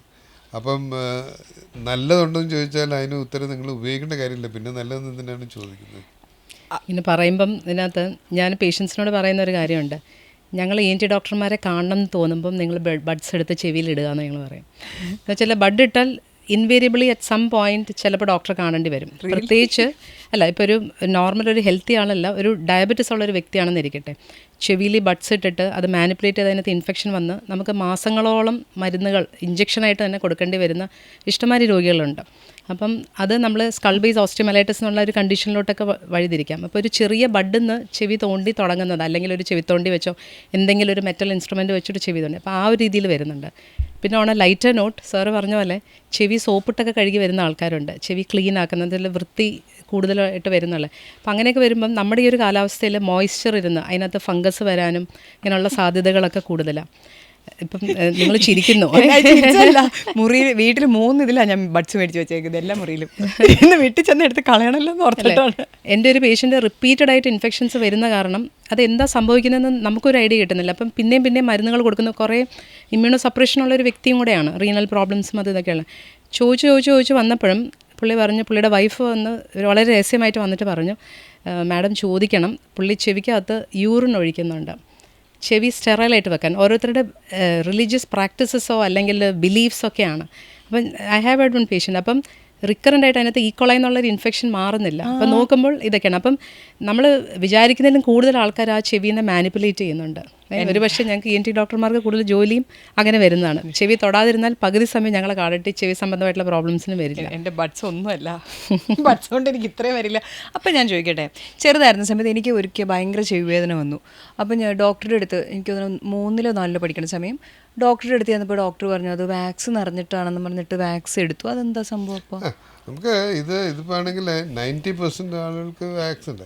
സ്വെറ്റ് ചെയ്യുന്നത് ശരി, എല്ലാവരും ഒരുപോലെയല്ല സ്വെറ്റ് ചെയ്യുന്നത്. ചിലർ കൂടുതലായിട്ട് സ്വെറ്റ് ചെയ്യുന്നുണ്ടായിരിക്കും. അപ്പോൾ അങ്ങനെയുള്ളവരിൽ വാക്സിൻ്റെ കൂടുതലായിട്ട് ഉണ്ടാകുന്നുണ്ട്. ഇപ്പോൾ ഇത് ഒരു കാലത്തും ജീവിതത്തിൽ ഒരിക്കലും ചെവിയുടെ ഒരു വാക്സ് ഉണ്ടായിരിക്കുമൊന്നും ഇല്ലെന്ന് പറയുന്നില്ല. വാക്സ് പ്രോബ്ലം പലപ്പോഴും നമ്മൾ തന്നെ വാക്സ് എടുക്കേണ്ടി വരുന്നവരുണ്ട്. അതിൻ്റെ അകത്ത് ഇമ്പാക്റ്റഡ് വാക്സ് എന്ന് പറയും. ഇതൊന്നും ചെയ്യാതെ ഈ ബഡ്സ് ഇട്ടിട്ട് ഒന്നും ഇല്ലാതെ തന്നെയാണെങ്കിലും ബഡ്സ് വരുന്നതിന് മുമ്പാണ് ചെവിക്കകത്ത് വാക്സ് വന്ന് എടുക്കേണ്ടി ഇത് വരുന്നുണ്ട്. 90% ആൾക്ക് ഇതിൻ്റെ അകത്ത് ആവശ്യം വരുന്നത്. ഇപ്പോൾ സ്വെറ്റ് ചെയ്യുന്ന പോലെ തന്നെ കൂടുതലായിട്ട് സ്വെറ്റ് ചെയ്യുന്നവരുണ്ട്, അതുപോലെ കൂടുതലായിട്ട് വാക്സ് ഉണ്ടാക്കുന്നവരുണ്ട്. അപ്പോൾ അങ്ങനെ കൂടുതലായിട്ട് വാക്സിൻ ചിലപ്പോൾ എടുക്കേണ്ടി വരും. ഇതുപോലെ തന്നെയാണെങ്കിൽ ഈ മൈഗ്രേഷൻ എന്ന് പറഞ്ഞ സാധനം പുറത്തോട്ട് വരുന്നത് അത് സ്ലോ ആണെങ്കിൽ അതിൻ്റെ അകത്ത് വാക്സ് കെട്ടിക്കിടക്കാനും എടുക്കേണ്ടി വരികയും ചെയ്യും. അപ്പം അത് സാധാരണ ഒരാൾക്ക് ബഡ്സ് ഉപയോഗിക്കേണ്ട കാര്യമില്ല, പക്ഷേ ഇങ്ങനത്തെ കാര്യങ്ങൾ ഉണ്ടാകാറുണ്ട്. പിന്നെ നമുക്ക് ചെവി അടപ്പ് വരുന്നല്ലോ, അപ്പം ചെവി അടഞ്ഞിരിക്കുകയാണ്, അപ്പം ഇത് ഇമ്പാക്റ്റഡ് ആയിട്ടിരുന്ന് അത് അവിടെ കനാൽ വൈഡൻ ചെയ്ത് ചിലർക്ക് ബുദ്ധിമുട്ടുണ്ട്. അപ്പം അങ്ങനെയുള്ളവർക്ക് അത് നമുക്ക് എടുത്ത് കളയേണ്ടി വരാറുണ്ട്. ഇപ്പം എനിക്കൊക്കെ അങ്ങനത്തെ ഒരു ബുദ്ധിമുട്ടുണ്ട്. അപ്പോൾ വർഷത്തിലൊരിക്കൽ അതൊന്ന് ക്ലീൻ ചെയ്താൽ ഇടയ്ക്ക് ആ അടപ്പ് മാറും. അപ്പം പിന്നെ മാത്രമല്ല കേൾവി കുറവുള്ള വ്യക്തികൾക്ക്, ഇപ്പം നമുക്ക് ചെറുതായിട്ടൊരു ബോർഡർ ലൈൻ അല്ലെങ്കിൽ ഒരു മീഡിയം മോഡറേറ്റ് ഹിയറിംഗ് ലോസ് ഒക്കെ ഉള്ളവർക്ക് ഈ വാക്സ് വന്ന് അടിഞ്ഞിരുന്ന് കഴിയുമ്പം കേൾക്കാൻ കുറച്ചും കൂടെ ബുദ്ധിമുട്ട് വരാം. പിന്നെ ഒരു ഇൻഡിക്കേഷൻ നമ്മൾ പറയുന്നത് വെച്ചാൽ ചെവി വേദന, അല്ലെങ്കിൽ ഇപ്പോൾ ചെവിയിലെ വേറെ എന്തെങ്കിലും, നമുക്ക് ചെവിയുടെ പാട കാണണം, അല്ലെങ്കിൽ അകത്ത് എന്താ സംഭവിക്കുന്നത് നമുക്ക് കാണണം. അങ്ങനെയൊക്കെ ഉള്ളപ്പം ചെവിക്കായം ഇരുന്ന് കഴിഞ്ഞാൽ നമ്മൾ ആ വാക്സ് റിമൂവ് ചെയ്തിട്ട് അത് നോക്കണം. അപ്പം അങ്ങനെ ചെവിയിൽ പഴുപ്പുള്ള സമയത്ത് അല്ലെങ്കിൽ അപ്പം ഇത് നോക്കാൻ വേണ്ടിയിട്ട് നമ്മളത് എടുത്ത് നോക്കേണ്ടി വരും. അല്ലാതെ ഒരു റിലീജിയസ് ആയിട്ട് ഇന്നും അത് ക്ലീൻ ചെയ്യേണ്ട ആവശ്യമുള്ള ഒരു കാര്യമല്ല. പിന്നെ ഈ ചെറുതായിരിക്കുന്ന സമയത്ത് വീട്ടിൽ ആരുടെയോ ചെവിയിൽ എന്തോ പ്രാണി പോയി. അപ്പോൾ ഉടനെ തന്നെ ഇങ്ങനെ ചെരിച്ച് കിടത്തിയിട്ട് ഉപ്പുവെള്ളം ചെവിയിലോട്ട് ഇങ്ങനെ ഒഴിച്ചു. ഇപ്പം ഇത്രയൊക്കെ കേട്ടപ്പോൾ പേടികൊണ്ട് ഞാൻ ചോദിച്ചത്, അതൊക്കെ ഒരു ശരിക്കുള്ള ഒരു പ്രാക്ടീസ് ആണോ പ്രാണി പുറത്ത് വരാൻ? നമുക്ക് പണ്ട് കാലത്ത് ചെവിയിൽ വരുമ്പോൾ മുളകിനകത്ത് എണ്ണ ഒഴിച്ചിട്ട് മുളകിൻ്റെ എണ്ണയ്ക്കകത്ത് മുളകിൻ്റെ അകത്ത് എണ്ണ മുളക് പൊട്ടിക്കും, അതിനകത്ത് എണ്ണ ഒഴിക്കും, അതെടുത്തിട്ട് ഇതുണ്ട്. അതൊക്കെ ഇപ്പം നമുക്ക് ചെവി വേദന സാധാരണ വരുന്നത് രാത്രി വരുള്ളൂ. അതെ അതെ. കുട്ടികളിലുണ്ടാകുന്നത് വെച്ചാൽ രാത്രി ഇത് എഴുതിട്ട് കിടന്നുറങ്ങി കുറച്ച് തലേ നീര് വരുമ്പോഴത്തേനും ആ സമയത്ത് ഉണ്ടാകും.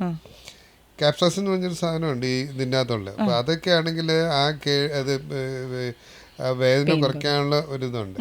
അപ്പോൾ അത് ചെറിയ ചൂടിലേക്ക് തീർച്ചയായിട്ടും അതിന് ആശ്വാസം കിട്ടും. അതിൻ്റെ അകത്ത് അല്ലെങ്കിൽ ഒരു പ്രാണി പോയപ്പോഴത്തേന് അതിൻ്റെ അകത്ത് കിടന്ന് പിടയ്ക്കുകയാണെങ്കിൽ വേറെ ഒന്നും ചെയ്യാൻ പറ്റില്ല. അതിൻ്റെ അകത്ത് ഇട്ട് കുത്തുന്നതിനേക്കാളിൽ ഈ ഉപ്പുവെള്ളം ഒഴിക്കുന്നതാണ് നല്ലത്. ആ പ്രാണി ചത്തുപോകും, അത് പുറത്തോട്ട് വരികയും ചെയ്യും. അപ്പോൾ ഇങ്ങനെ ഒരു എമർജൻസി ഒരു സമയത്ത് സിറ്റുവേഷനിൽ ചെയ്യുന്നതിനകത്ത് യാതൊരു തെറ്റുമില്ല. പക്ഷേ അത് കഴിഞ്ഞിട്ട് പിറ്റേ ദിവസം ഡോക്ടറെ പോയി ചെവി ഒന്ന് ക്ലീൻ ചെയ്യുന്നതായിരിക്കും നല്ലത്. ഇപ്പോൾ വേദനയുള്ളപ്പം പണ്ട് കാലത്ത് ഒഴിക്കുന്നു, അന്നൊക്കെ അതിൻ്റെ അകത്ത് വേദന കുറഞ്ഞ് കിട്ടുമായിരുന്നു. ഇപ്പം ഉപ്പൊഴിക്കുകയാണെങ്കിലും ഈ പ്രാണി തീർച്ചയായിട്ടും ചത്തുപോകും. അപ്പോൾ ആ കിടന്ന് പടയ്ക്കുന്ന ഒരിത് ചെവിയിലുള്ള ചെവിയിലെ ചെറിയ ചെറിയ ഹെയർ അനങ്ങുമ്പോഴത്തേനും വളരെ വലുതായിട്ട് മാഗ്നിഫൈഡ് തോന്നും. ഒരു ഉറുമ്പ് പോയിട്ട് അത് അനങ്ങുകയാണെങ്കിലും വളരെ അത് അസ്വസ്ഥത ഉണ്ടാക്കും. ആ സമയത്ത് എന്തെങ്കിലും ഇട്ട് കുത്തി എടുത്ത് ചെവിയിൽ ഇഞ്ചുറി ഉണ്ടാക്കുന്നതിനേക്കാളും നല്ലത് ഇങ്ങനത്തെ കാര്യം ചെയ്യുന്നതാണ്. അതിനകത്ത് തെറ്റൊന്നുമില്ല, കുഴപ്പമില്ല. ഈ പ്രാണിയുടെ കാര്യം ചോദിച്ചപ്പം പണ്ട് ഞാൻ പാലയിലായിരിക്കുന്ന സമയത്ത് അവിടെ ഈ ഓരോ സീസണിൽ ഈ മുപ്പിളി വണ്ട് എന്ന് പറഞ്ഞൊരു സാധനമുണ്ട്, കറുത്തിട്ടുള്ള കുഞ്ഞു വണ്ടുകൾ. അപ്പം ഈ ചെവിയിലോട്ട് ഈ പ്രാണികളുടെ ഒരു അട്രാക്ഷൻ എന്താണെന്ന് വെച്ചാൽ ചെവിയുടെ പാടയിൽ നമ്മുടെ ലൈറ്റ് റിഫ്ലക്റ്റ് ചെയ്യുന്ന ഒരു ഏരിയ ഉണ്ട്. അപ്പോൾ ചെറിയൊരു ലൈറ്റ് കാണും. ഇപ്പം നമ്മൾ ഈ വെളിച്ചത്തിലോട്ട് പ്രാണികൾ പോകുന്ന നമ്മൾ കാണുമല്ലേ, അപ്പം അത് കണ്ടുകൊണ്ടാണ് മിക്കവാറും ഈ ഇൻസെക്ട്സ് അകത്തോട്ട് കയറുന്നത്, എസ്പെഷ്യലി വൈറ്റ് കനാൽസ് ഇതൊക്കെ ആണെങ്കിൽ. അപ്പോൾ ഈ മുപ്പിളി വണ്ട് ചെവിക്കകത്ത് കയറുന്നത് വളരെ ഇവർക്കപ്പം ഈ പ്രാണികൾക്ക് നേരെ കയറാം, പിന്നെ അവർക്ക് റിവേഴ്സ് എടുക്കാൻ അറിയില്ല, പിന്നെ അവിടെ കിടന്ന് ആകെ ബഹളമാണ്. അപ്പോഴാണ് നമുക്ക് ഈ വേദനയും ഇതൊക്കെ ആയിട്ട് വരുന്നത്. അപ്പോൾ ഇങ്ങനെ ഒരു പേഷ്യൻ്റ് വന്നു ആകെ ഒ.പിയിൽ കിടന്ന് ഭയങ്കര മരണവെപ്രാളം കാണിക്കുന്നു. അപ്പോൾ അവിടെ കുറേ നഴ്സിംഗ് സ്റ്റുഡൻസ് ഉണ്ട്. അപ്പം ഞാൻ പഠിച്ച് വളരെ ഫ്രഷ് ആയിട്ട് ഇറങ്ങുന്ന സമയമാണ്. അപ്പോൾ ഞാൻ പറഞ്ഞു, വാ ഈ വണ്ടിനെ എടുക്കുന്നത് ഞാൻ കാണിച്ചു തരാം. അപ്പം ഞാൻ വളരെ അഭിമാനത്തോടെ അങ്ങ് ചെല്ലുകയാണ്. ഇപ്പം ഞാൻ കാണിച്ചു കൊടുക്കാൻ വേണ്ടി. അപ്പം ഞാൻ പതുക്കെ ഇതിനകത്തേക്ക് നമ്മൾ ലിഗ്നക്കയിൽ നിന്നുള്ള മരുന്ന് ഒഴിക്കുകയാണ്, സെലൈനോ എന്തോ, ഈ ഇതിനെ ഒന്ന് കൊല്ലാൻ വേണ്ടിയിട്ട്. എന്നിട്ടാണല്ലോ ഇത് അനങ്ങാതിരുന്നാലേ വേദന കുറയുള്ളൂ, എന്നിട്ടേ നമുക്ക് എടുക്കാനും പറ്റുള്ളൂ, അല്ലെങ്കിൽ അത് പാർട്സ് ആയിട്ട് വരാം. അപ്പം ഞാൻ പതുക്കെ ഇതിനകത്തേക്ക് ചെവിക്കകത്ത് ഒഴിക്കുന്നതനുസരിച്ച് ഇപ്പം ഞാൻ എടുക്കാനുള്ള ആയുധങ്ങളൊക്കെ ആയിട്ട് ഇങ്ങനെ നിൽക്കുകയാണ്, എല്ലാവരെയും കാണിച്ച് ഡെമോൺസ്ട്രേറ്റ് ചെയ്യാൻ. അപ്പോൾ ഞാൻ നോക്കുമ്പോൾ പതുക്കെ ഈ വണ്ട് പതുക്കെ നടന്ന് പുറത്തേക്ക് ഇറങ്ങി വന്നു. എനിക്ക് എടുക്കാനുള്ളൊരു ചാൻസ് തന്നില്ല.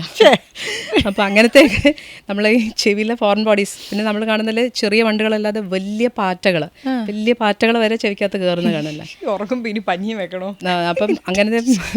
അപ്പം ഇങ്ങനത്തെ ഈ നമ്മൾ ഫോറിൻ ബോഡീസ് ഇങ്ങനെ പല പല സാധനങ്ങൾ കാണാറുണ്ട്. പിന്നെ ഈ ഇപ്പം നമ്മൾ ആനിമേറ്റ് ഓബ്ജക്ട്സ് അല്ലാതെ ഇപ്പോൾ കൊച്ചു കുട്ടികൾക്ക് വളരെ ഫാൻസിയാണ് മുത്ത്, പിന്നെ ക്രയോണിൻ്റെ കഷ്ണങ്ങൾ, പെൻസിലിൻ്റെ അതൊക്കെ ഇട്ട് ഇഷ്ടമാതിരി കുഞ്ഞുങ്ങൾ വരും. അപ്പോൾ അതൊക്കെ കടല ഇതൊക്കെ സ്ഥിരമാണ്, സ്ഥിരമായിട്ടുള്ള. അതിനകത്ത് മുത്താണ് നമുക്ക് ഒരുപക്ഷെ ഏറ്റവും ഡിഫിക്കൽട്ട്, ഗ്രാസ്പ് ചെയ്യാൻ പാടാം. പിന്നെ കുട്ടികളെ കിടക്കുകയില്ല. അപ്പോൾ ചിലതൊക്കെ നമുക്ക് തിയേറ്റർ കയറ്റി എടുക്കേണ്ടി വരേണ്ട അവസരങ്ങളും വരാറുണ്ട്. ഈ മുത്താണോ നിങ്ങൾ കണ്ടിട്ടുള്ളതിൽ ഏറ്റവും സ്ട്രേഞ്ച് ആയിട്ടുള്ള ഒബ്ജക്റ്റ്? എനിക്കൊന്ന് ഏറ്റവും സ്ട്രേഞ്ച് ആയിട്ടുള്ള സാധനങ്ങൾ. സ്ട്രേഞ്ച് ആയിട്ടുള്ള ഞാൻ ഇടയ്ക്ക് ഒരു ദിവസം രാവിലെ വീട്ടിലൊരു പേഷ്യൻ്റ് വന്ന് ഇങ്ങനെ പിടിച്ചിട്ട് ഇങ്ങനെ വരികയാണ്. ഞാൻ എടുത്തപ്പോൾ ഒരു പഴുതാര അത് ചാടിപ്പോയി. അത് ഇത് എടുക്കാൻ വേണ്ടി ലൈറ്റ് അടിച്ചപ്പോൾ അത് ഇറങ്ങി ഓടി ചാടി. ഡോക്ടറും പേഷ്യൻ്റ് ഇറങ്ങി ഓടി. ആലോചിച്ച് കഴിഞ്ഞു ഒരു പഴുതാര ചോദിക്കാതിരിക്കുകയാണല്ലോ, അസ്വസ്ഥത ആ പേഷ്യൻ്റ്. കടിക്കുകയൊക്കെ ചെയ്യില്ലേ പഴുതാര? ഞാനും പോലും പേടിച്ചു. ഒരിക്കൽ കണ്ടപ്പോൾ ഒരു എട്ടുകാലി മുട്ടയൊക്കെ ഇട്ട് കുഞ്ഞുങ്ങളൊക്കെ ആയിട്ട് ചോദിക്കാത്തിരിക്കുന്നു. അതെങ്ങനെയാ അത്രയും ദിവസം അവിടെ ഇരുന്ന്? I don't know. പക്ഷെ അപ്പം ഞാൻ ഒട്ടും പ്രതീക്ഷിക്കുന്നില്ല ഈ സാധനങ്ങൾ അതിനകത്ത് ഇത് കാണും. കുടുംബമാണ് ഡോക്ടർ, ഒരു കുടുംബത്തിനെയാണ് ഞാൻ നശിപ്പിച്ചതെന്ന് എല്ലാം വലിച്ചെടുത്ത്. അപ്പൊ അതുവരെ അസ്വസ്ഥതയൊന്നും വന്നില്ലേ? മുട്ടയിടാനുള്ള ഗ്യാപ്പ് കിട്ടേണ്ട എട്ടുകാലിക്ക്. അപ്പോൾ ഒരു കുഞ്ഞ് എട്ടുകാലിയും അതിൻ്റെ കുറേ കുഞ്ഞുങ്ങളും എന്നൊക്കെ ആയിട്ട് വലയൊക്കെ ഇട്ട് ഹാപ്പി ആയിട്ട് ജീവിക്കുന്നതായിരുന്നു. മൂക്കി കിട്ടിയേക്കുന്ന ഏറ്റവും സ്ട്രേഞ്ച് ഒരു ഇത് ഒരു ഗ്രൂപ്പ് അവര് തേക്കിടിക്ക് പോയി. അപ്പോൾ അവിടെ എവിടെയോ കാപ്പിടിക്കാനും കണ്ടായിട്ട് കാറ് റോഡ് സൈഡിലിട്ട് നിർത്തി ഇത് ചെയ്തു. അപ്പോൾ അവിടെ പെരുന്തേൻ എന്ന് പറഞ്ഞിട്ടുണ്ട്, കാട്ടുതേനുണ്ട്. അപ്പോൾ ഇത് ഈ പരുന്ന് വന്ന് അത് റാഞ്ചും, അത് വന്ന് അതിൻ്റെ ഇത് എടുക്കാനായിട്ട് ഇത് ഇവരിൻ്റെ മുകളിലിരുന്നിട്ട് അത് വന്നു ഇതെല്ലാം കൂടെ ഇളകി പുള്ളിക്കാരൻ്റെ മൂക്കിനകത്ത് 2-3 ഒരെണ്ണമല്ല. അതുമൊക്കെ ഒന്ന് ആലോചിച്ച് നോക്കുക. ആ മൂക്കിനകത്ത് അത് ഇത് പെരുന്തേൻ മൂക്കിനകത്ത് കയറിയിരിക്കുമ്പോഴത്തേനുള്ള പിന്നെ നമുക്ക് ഈ ഹൈ റേഞ്ചിൽ ഈ ഹൈ റേഞ്ചിൽ അട്ട നമ്മൾ ഈ വെള്ളത്തിൽ മുങ്ങി കുളിക്കുക അല്ലെങ്കിൽ മുഖം കഴുകുമ്പം നമ്മൾ അറിയൂല ഇതിങ്ങനെ കയറി പോകുന്ന. അപ്പോൾ ഇത് മൂക്കിൽ നിന്ന് ബ്ലീഡിങ് അല്ലെങ്കിൽ ഇതായിട്ടായിരിക്കും പ്രസന്റ് ചെയ്യുന്നത്. അപ്പം നോക്കുമ്പോഴായിരിക്കും ഇങ്ങനെ ഒരു സാധനം അതിനകത്ത് ഇങ്ങനെ കടിച്ച് ഹാപ്പി ആയിട്ട് അതിനകത്ത് ഇരിക്കുന്നത് നമ്മൾ കാണുന്നത്. അപ്പം ഹൈ റേഞ്ചിലൊക്കെ പോകുമ്പോൾ വെള്ളത്തിൽ മുങ്ങി കുളിക്കുമ്പോഴൊക്കെ ശ്രദ്ധിക്കുക. കുറവുള്ള സമയത്ത് മുഖം കഴുകുമ്പം അങ്ങനെയൊക്കെ അതിനകത്തുള്ളത്. മനുഷ്യന് യാത്ര ചെയ്യാനും പേടി, വീട്ടിൽ കിടന്നുറങ്ങാനും പേടി. എൻ്റെയോട് സംസാരിച്ച് കഴിയുമ്പോൾ അല്ല, ഇപ്പോൾ ഈ വെള്ളത്തിൽ മുങ്ങുമ്പോൾ അതുപോലെ തന്നെ ഈ സ്വിമ്മിംഗ് പൂളിലൊക്കെ പോകുമ്പോൾ എപ്പോഴും നമ്മൾ ഇയർ പ്ലഗ് വെച്ചിട്ട് വേണം സ്വിമ്മിംഗ് പൂളിലോട്ട് ഇറങ്ങാൻ എന്നൊക്കെ പറയുന്നതിൽ കാര്യമുണ്ടോ? അതൊക്കെ ആണെങ്കിൽ ഈ സാധാരണ ഒരു നല്ല വെള്ളത്തിൽ ഇപ്പോൾ ഉള്ള വെള്ളം എല്ലാം മോശമായിട്ടുള്ള വെള്ളമാണ്. ഇപ്പം എല്ലാ പുഴകളൊക്കെ ഇതായിട്ടുണ്ട്, പൊള്യൂട്ടഡ് ആയിട്ട്. അല്ലെങ്കിൽ സാധാരണ ഒരു വെള്ളത്തിൽ ഇറങ്ങുന്നത് ഒരു ചില ചെവി ഇവിടം തൊട്ട് ഈ പുറത്ത് നമ്മൾ കാണുന്ന തൊട്ട് ചെവിയുടെ പാട വരെ സ്കിന്നാണ്, ഇതാണ്. നമ്മുടെ ഇതിനകത്ത് വെള്ളം ഒന്നും പറ്റുന്നില്ല. ഈ കൈയുടെ പുറത്ത് വെള്ളം ഒഴിക്കുക, എല്ലാ ദിവസവും കുളിക്കുന്നില്ല. അപ്പം അതുപോലെ തന്നെ ചെവിക്കകത്ത് വെള്ളം കയറുകയാണെങ്കിൽ പറ്റും. കുഴപ്പം വെള്ളത്തിൻ്റെ ക്വാളിറ്റി. ഇപ്പം പലപ്പോഴും ഉള്ള വെള്ളമൊക്കെ ഇൻഫെക്റ്റ് ആയിട്ടുള്ള വെള്ളമാണ്. ഒരു പുഴയിൽ ഇപ്പോൾ ഇറങ്ങാൻ പറ്റുന്നില്ല, അതിനകത്ത് മുഴുവൻ ചെളി ഇതായിട്ടുള്ളതുണ്ട്. അപ്പോൾ അതിൻ്റെ അകത്ത് വരുമ്പോഴത്തേനും ഒന്ന് നനവ് കൊണ്ട് തന്നെയാണ് പൂപ്പൽ വരും, ബാക്ടീരിയൽ ഇൻഫെക്ഷൻ വരും. സ്വിമ്മിംഗ് പൂളും നല്ല മെയിൻറ്റൈൻഡ് അല്ല. നല്ല മെയിൻറ്റൈൻഡ് ആണ് സ്വിമ്മിംഗ് പൂളിനകത്ത് വെള്ളത്തിൽ ഇറങ്ങുന്നത്, ചെവിക്കകത്ത് വെള്ളം വന്നിട്ട് യാതൊരു കുഴപ്പമില്ല, പക്ഷേ വെള്ളത്തിൻ്റെ ക്വാളിറ്റി.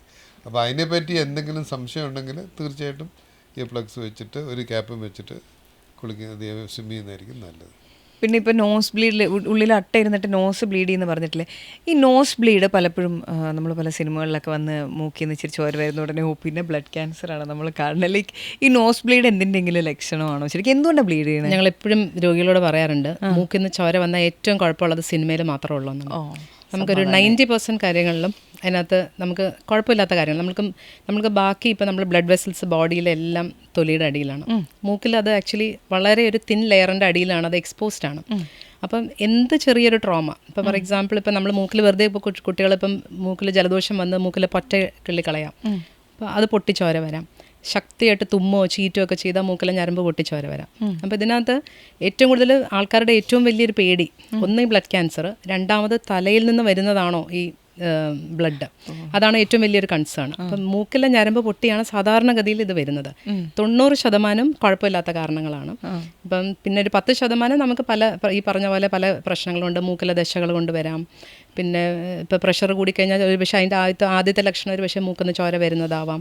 ജലദോഷമോ പനിയൊക്കെ വരുമ്പോൾ നമുക്ക് മൂക്കുന്ന ഇത് വരാം. അപ്പം അങ്ങനെ പല കാരണം കൊണ്ട് നമുക്ക് ഈ നേസൽ ബ്ലീഡിങ് വരാറുണ്ട്. അപ്പോൾ ഒരു നേസൽ ബ്ലീഡിങ് വരുമ്പോൾ തീർച്ചയായിട്ടും നമുക്കത് ഇവാലുവേറ്റ് ചെയ്യണം. ഇപ്പോൾ നമ്മൾ എന്തെങ്കിലും വേറെ ഇങ്ങനത്തെ ഒരു ട്രിവിയൽ കാരണങ്ങൾ എന്തെങ്കിലും ആണെങ്കിൽ ഇപ്പോൾ നമ്മൾ മൂക്കിനകം പരിശോധിക്കും. നേസൽ എൻഡോസ്കോപ്പി എന്നുള്ള നമുക്ക് ഒ പി ആയിട്ട് ചെയ്യാവുന്ന ഒരു ഇതാണ്. മൂക്കിനകം മുഴുവൻ നമ്മൾ പരിശോധിക്കും എവിടെ നിന്നാണ് ഈ ചോര വരുന്നത് എന്ന് എക്സാക്ട്ലി. പിന്നെ നമ്മൾ ബ്ലഡിലുള്ള വേരിയേഷൻസ് അല്ലെങ്കിൽ പ്രഷറിൽ അങ്ങനെ എന്തെങ്കിലും ഉണ്ടോ എന്നുള്ളത് ചെക്ക് ചെയ്യും. പിന്നെ ഓരോ പ്രായത്തിനനുസരിച്ച് വ്യത്യാസം വരാം. ഇപ്പോൾ കുഞ്ഞുങ്ങളിൽ വരുന്നതാവണമെന്നില്ല കാരണങ്ങൾ മുതിർന്ന ആൾക്കാരിൽ വരുന്നത്. അപ്പോൾ ഇതൊക്കെ നമ്മൾ ഓരോ പ്രായത്തിൻ്റെയും പിന്നെ ബ്ലീഡിങ്ങിൻ്റെ തോത്. ഇപ്പോൾ ചിലതെന്ന് വെച്ചാൽ ഒരു ബ്ലഡിൻ്റെ ട്രേസേ ഉണ്ടാവുള്ളൂ. ഒരു തുള്ളി ചോര അല്ലെങ്കിൽ ഒരു ചോരയുടെ ഒരു അംശം കണ്ട് തന്നെ പേടിച്ച് വരുന്നവരുണ്ട്. എന്നാൽ ബക്കറ്റ് കണക്കിന് മൂക്കുന്ന ചോര പോയിട്ട് വരുന്നവരും ആൾക്കാരുണ്ട്. അപ്പോൾ ഈ രണ്ട് രീതിയിൽ നമ്മുടെ മാനേജ്മെൻറ്റും വ്യത്യാസം വരും, ചികിത്സയും വ്യത്യാസങ്ങൾ വരുന്നുണ്ട് അതിനകത്ത്. ഇപ്പോൾ ചോര കാണുമ്പോൾ പേടിച്ച് കഴിയുമ്പോൾ പിന്നെ ഒന്നും കൂടെ ചോര കൂടുതൽ വരും. അപ്പോൾ പലപ്പോഴും അത് കാണുന്നുള്ളൊരു ആൻസൈറ്റിയാണ് കൂടുതൽ. ഞാനെപ്പോഴും പേഷ്യൻസിനോട് പറയുന്നൊരു കാര്യമുണ്ട്, നമുക്കൊരു കുപ്പി ചോര ഡൊണേറ്റ് ചെയ്യാം ഒരു 3 മാസം കൂടുമ്പം, അത് വളരെ ഹെൽത്തി ആയിട്ടുള്ള ഒരാൾക്ക്. അപ്പോൾ അതിനപ്പുറത്തോട്ടും കൂടെ ബ്ലീഡ് ചെയ്താലേ നമുക്ക് എന്തെങ്കിലും ഒരു പ്രോബ്ലംസ് തുടങ്ങാനുള്ള സമയമാവുന്നുള്ളൂ. അപ്പം ആ ഒരു ആൻഷ്യസ് ആവുന്നത് അവോയ്ഡ് ചെയ്ത് എന്താ റീസൺ എന്നുള്ളത് പലപ്പോഴും നോക്കി കണ്ടുപിടിക്കുന്നതാണ് എപ്പോഴും നല്ലത്. അങ്ങനെ ഒരു മൂക്കിന് ചോര വന്നാൽ ബ്ലഡ് ക്യാൻസർ അല്ല, വളരെ റെയറാണ്. ഡ്രമറ്റൈസ് ചെയ്തിട്ടുണ്ടെങ്കിലും ഇപ്പോൾ ഒരു ബ്ലഡ് ക്യാൻസർ ഉള്ള പേഷ്യൻ്റ് മൂക്കിന് ചോര വരുമ്പോൾ അത് ഒരുപാട് അഡ്വാൻസ്ഡ് ആണ്. അതിനു മുമ്പ് തന്നെ അവർക്ക് പല സിംറ്റംസ് ഉണ്ടാകും. അപ്പോൾ ഇത് ആദ്യം മൂക്കിന് ചോര വന്നു കഴിഞ്ഞിട്ട് ബ്ലഡ് ക്യാൻസർ ഡയഗ്നോസ് ചെയ്യാനുള്ള സാധ്യത കുറവാണ്. ക്യാൻസറൊക്കെ ഡയഗ്നോസ് ചെയ്ത് കഴിഞ്ഞിട്ട് പിന്നെ എപ്പോഴെങ്കിലും ഇത് ചെയ്യണ്ടേ, രക്തത്തിൻ്റെ കട്ടി ഉണ്ടാകാനുള്ള അതൊക്കെ എഫക്റ്റഡ് ആയി കഴിഞ്ഞിട്ടേ മൂക്കിന്ന് ചോര വരാറുള്ളൂ. പക്ഷെ എന്നാലും കാണിക്കാനായിട്ടുള്ളൂ. പിന്നെ ഉള്ളതെന്ന് പറഞ്ഞാൽ നമുക്ക് കൈ മുറിഞ്ഞ് ചോര വരികയാണെങ്കിൽ എവിടെ നിന്നാണ് ചോര വരുന്നതെന്ന് അറിയാം. അതെ, മൂക്കിന്ന് വരികയാണെങ്കിൽ എവിടെ നിന്നാണെന്നറിയാം. So fear of the unknown. അതുകൊണ്ടാണ് മൂക്കിന്ന് ചോര വരുമ്പം പലതും പേടി വരുന്നത്. കൈ മുറിഞ്ഞാണെങ്കിൽ എവിടെ നിന്നാണെന്നുള്ളത് അറിയാം, മറ്റേ ആണെങ്കിൽ എവിടെ നിന്നാണെന്നുള്ളത് അറിയാൻ വയ്യ. അപ്പോൾ അതുകൊണ്ടാണ് മൂക്കിന് ചോര വരുമ്പോൾ നമുക്ക് ആകാംക്ഷ ഉണ്ടാകുന്നത്. മൂക്കിന് ചോരയുടെ മിക്കവാറും 99% ആളും അവർ ബ്ലീഡ് ചെയ്ത് വരുന്ന സമയത്ത് BP കൂടുതലായിരിക്കും. ആ ഒരു ആങ്സൈറ്റി, ടെൻഷൻ അടിച്ചിട്ട് വരുന്ന ഒരു ഇതാണ്. ഈ മറ്റേത് സിനിമയിൽ കാണിക്കുന്നത് കാണിക്കാൻ വേണ്ടിയുള്ള ഡ്രമറ്റൈസേഷൻ മാത്രമേ ഉള്ളൂ. നല്ലൊരു കാര്യമാണ്, കാണിക്കുമ്പോൾ ആളെ പേടിപ്പിക്കാനൊക്കെ നല്ലതെന്നുള്ളതേ ഉള്ളൂ. പിന്നെന്ന് വെച്ചാൽ ഇപ്പം നമുക്ക് ഭയങ്കര കോമൺ ആയിട്ട് ഇപ്പം ബ്ലഡ് തിന്നേഴ്സ് എടുക്കുന്നവരുണ്ട്, ആസ്പിരിൻ അല്ലെങ്കിൽ അങ്ങനത്തെ അല്ല. അപ്പം അങ്ങനെയൊക്കെ എടുക്കുന്നവർക്ക് ചെറിയൊരു ട്രോമ അല്ലെങ്കിൽ എന്തെങ്കിലും ഇത് വന്നു കഴിഞ്ഞാൽ ബ്ലീഡിങ് വരാനുള്ള സാധ്യതകൾ കൂടുതലായിരിക്കും. അപ്പോൾ അതൊക്കെയാണ് യൂഷ്വലായിട്ട് നമ്മൾ കാണുന്ന കാരണങ്ങൾ. പിന്നെ ഡെഫിനറ്റ്ലി അഡിക്ഷൻസ് ഉള്ള ആൾക്കാർ, ഇപ്പോൾ സ്മോക്കിംഗ് നമ്മൾ ഈ ഞരമ്പിൻ്റെയൊക്കെ കട്ടി കുറഞ്ഞ ബ്ലീഡിങ് വരാം. പിന്നെ ചില കാലാവസ്ഥയിൽ കൂടുതൽ വരാം. ഇപ്പം പുറം രാജ്യങ്ങളൊക്കെ ഭയങ്കര കോമൺ ആണ് വിൻ്റർ സമയത്ത്. ഇപ്പം നമ്മുടെ ഇവിടെ ആണെങ്കിലും ഭയങ്കര വെയിലത്തൊക്കെ പോയി കഴിഞ്ഞാൽ ചിലർക്കൊക്കെ മൂക്കിൽ ചില സീസണലായിട്ട്, അപ്പോൾ അത് ഇപ്പം ഞങ്ങളെപ്പോഴും പറയാറുണ്ട്, സാർ ഒബ്സർവ് ചെയ്യുന്നതല്ലേ, ചില സീസൺസിൽ ഞങ്ങൾക്ക് മൂക്കിൽ ബ്ലീഡിങ് കൂടുതലാണ്. വെറുതെ വഴിക്കൂടെ നടക്കുന്നതിന് മൂക്കിൽ ചോരയായിട്ട് വരുന്നതാണ്. അപ്പോൾ ചില സീസണൽ വേരിയേഷൻസ് ഉണ്ടാവാറുണ്ട്. അപ്പം അതൊക്കെ ഓരോ നമ്മൾ കാരണങ്ങളായിട്ട് കാണാറുണ്ട്. ഇതൊന്നും അങ്ങനെ പ്രത്യേകിച്ച്. പിന്നെ അഡിക്ഷൻസിൽ പറയുമ്പോൾ ആൽക്കഹോൾ എന്ന് വെച്ചാൽ മദ്യപാനികൾ നമ്മളെപ്പോഴും പറയില്ല, ചോര ഛർദ്ദിച്ച് വരുന്നത്. ചോര ഛർദ്ദിച്ച് വരുന്നത് മാത്രമല്ലാതെ മൂക്കിന്ന് ബ്ലീഡ് ചെയ്ത് വരാം. അതായത് ഇതിൻ്റെ ക്ലോട്ട് ചെയ്യുന്ന സാധനങ്ങളൊക്കെ ലിവറിലാണ് ഫോം ചെയ്യുന്നത്. അപ്പോൾ ലിവർ ഡാമേജ് ഉള്ള ആൾക്കാർക്ക് മൂക്കിൽ ബ്ലീഡിംഗ് ആയിട്ട് വരാം, കിഡ്നി പ്രോബ്ലംസ് ഉള്ളവർക്ക്. അപ്പോൾ ആ നമ്മുടെ ബേസിക് ആയിട്ടുള്ള അസുഖത്തിൻ്റെ ഭാഗമായിട്ട് നേസൽ ബ്ലീഡിങ് വരുന്നവരുണ്ട്. അപ്പം അങ്ങനെ പല സിസ്റ്റമിക് അസുഖങ്ങളുടെ ഭാഗമായിട്ട് മൂക്കിന്ന് ചോര വരാം. ഞങ്ങളുടെ പാവം മൂക്കിനെ വെറുതെ കുറ്റം പറയരുത്, കാരണം വേറെ എന്തെങ്കിലും വേറെ ആയിരിക്കും അതിന് മൂക്കിന്ന് വന്നു. അത് വന്ന സ്ഥലം മൂക്കെന്ന് മാത്രമേ ഉള്ളൂ. ഇനി മൂക്ക് എന്ന് പറയുമ്പോൾ ഈ സർജറി, നമ്മൾ മൂക്കിൻ്റെ പാലം വളഞ്ഞിരിക്കുമ്പോൾ സർജറി ചെയ്യാറുണ്ട്, സൈനസൈറ്റിസിൻ്റെ ചെയ്യാറുണ്ട്. ഇത് രണ്ടും കണക്റ്റഡ് ആണോ, ഈ പാലവും ഈ സൈനസൈറ്റിസും തമ്മിൽ? മൂക്കിൻ്റെ പാലം മൂക്കിൻ്റെ 2 ഭാഗമായിട്ട് ഡിവൈഡ് ചെയ്യുന്നതാണ് മൂക്കിൻ്റെ പാലം. അപ്പോൾ ഈ സൈനസ് പറയുകയാണെങ്കിൽ എന്തുകൊണ്ടാണ് സൈനസ് ഉണ്ടായെന്ന് പറയുന്നില്ല. പലപ്പോഴാണെങ്കിൽ തലയുടെ വെയിറ്റ് കുറയ്ക്കാൻ വേണ്ടിയാണ്. പൊള്ളയായിട്ടുള്ള ഭാഗങ്ങളാണ്. കണ്ണിൻ്റെ മുകളിൽ സൈനസ് ഉണ്ട്, കണ്ണിൻ്റെ താഴെയുണ്ട്, 2 കണ്ണിൻ്റെ ഇടയ്ക്ക്. അപ്പോൾ വെയിറ്റ് കുറയ്ക്കാൻ വേണ്ട പല കാര്യങ്ങളുണ്ട്. ഒരു റീസൺ സിമ്പിളായിട്ട് പറയുകയാണെങ്കിൽ തലയുടെ വെയിറ്റ് കുറയ്ക്കാണ്ട് പൊള്ളയായിട്ടുള്ള ഇതുണ്ട്. അപ്പോൾ അത് പൊള്ളയായിട്ടുള്ള സാധനം എപ്പോഴും അതിൻ്റെ അത് മ്യൂക്കസ് ഡ്രെയിനേജ് ഉണ്ടായിരിക്കും. ഇപ്പം ഈ പാലം വളഞ്ഞിരിക്കുകയാണെങ്കിൽ ഈ ഡ്രെയിനേജ് കുറയ്ക്കാനുള്ള സാധ്യതയുണ്ട്.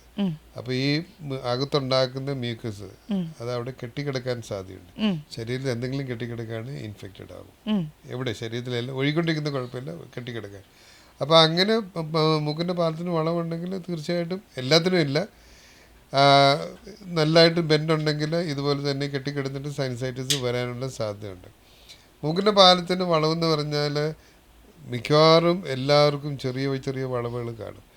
അതൊന്നും ഒരു ഒരു മൂക്കിൻ്റെ പാലത്തിൻ്റെ വളവ് ഓപ്പറേഷൻ ചെയ്താലും ശരിയാക്കാൻ പറ്റുമോ, നേരെയാക്കാൻ പറ്റുള്ളൂ.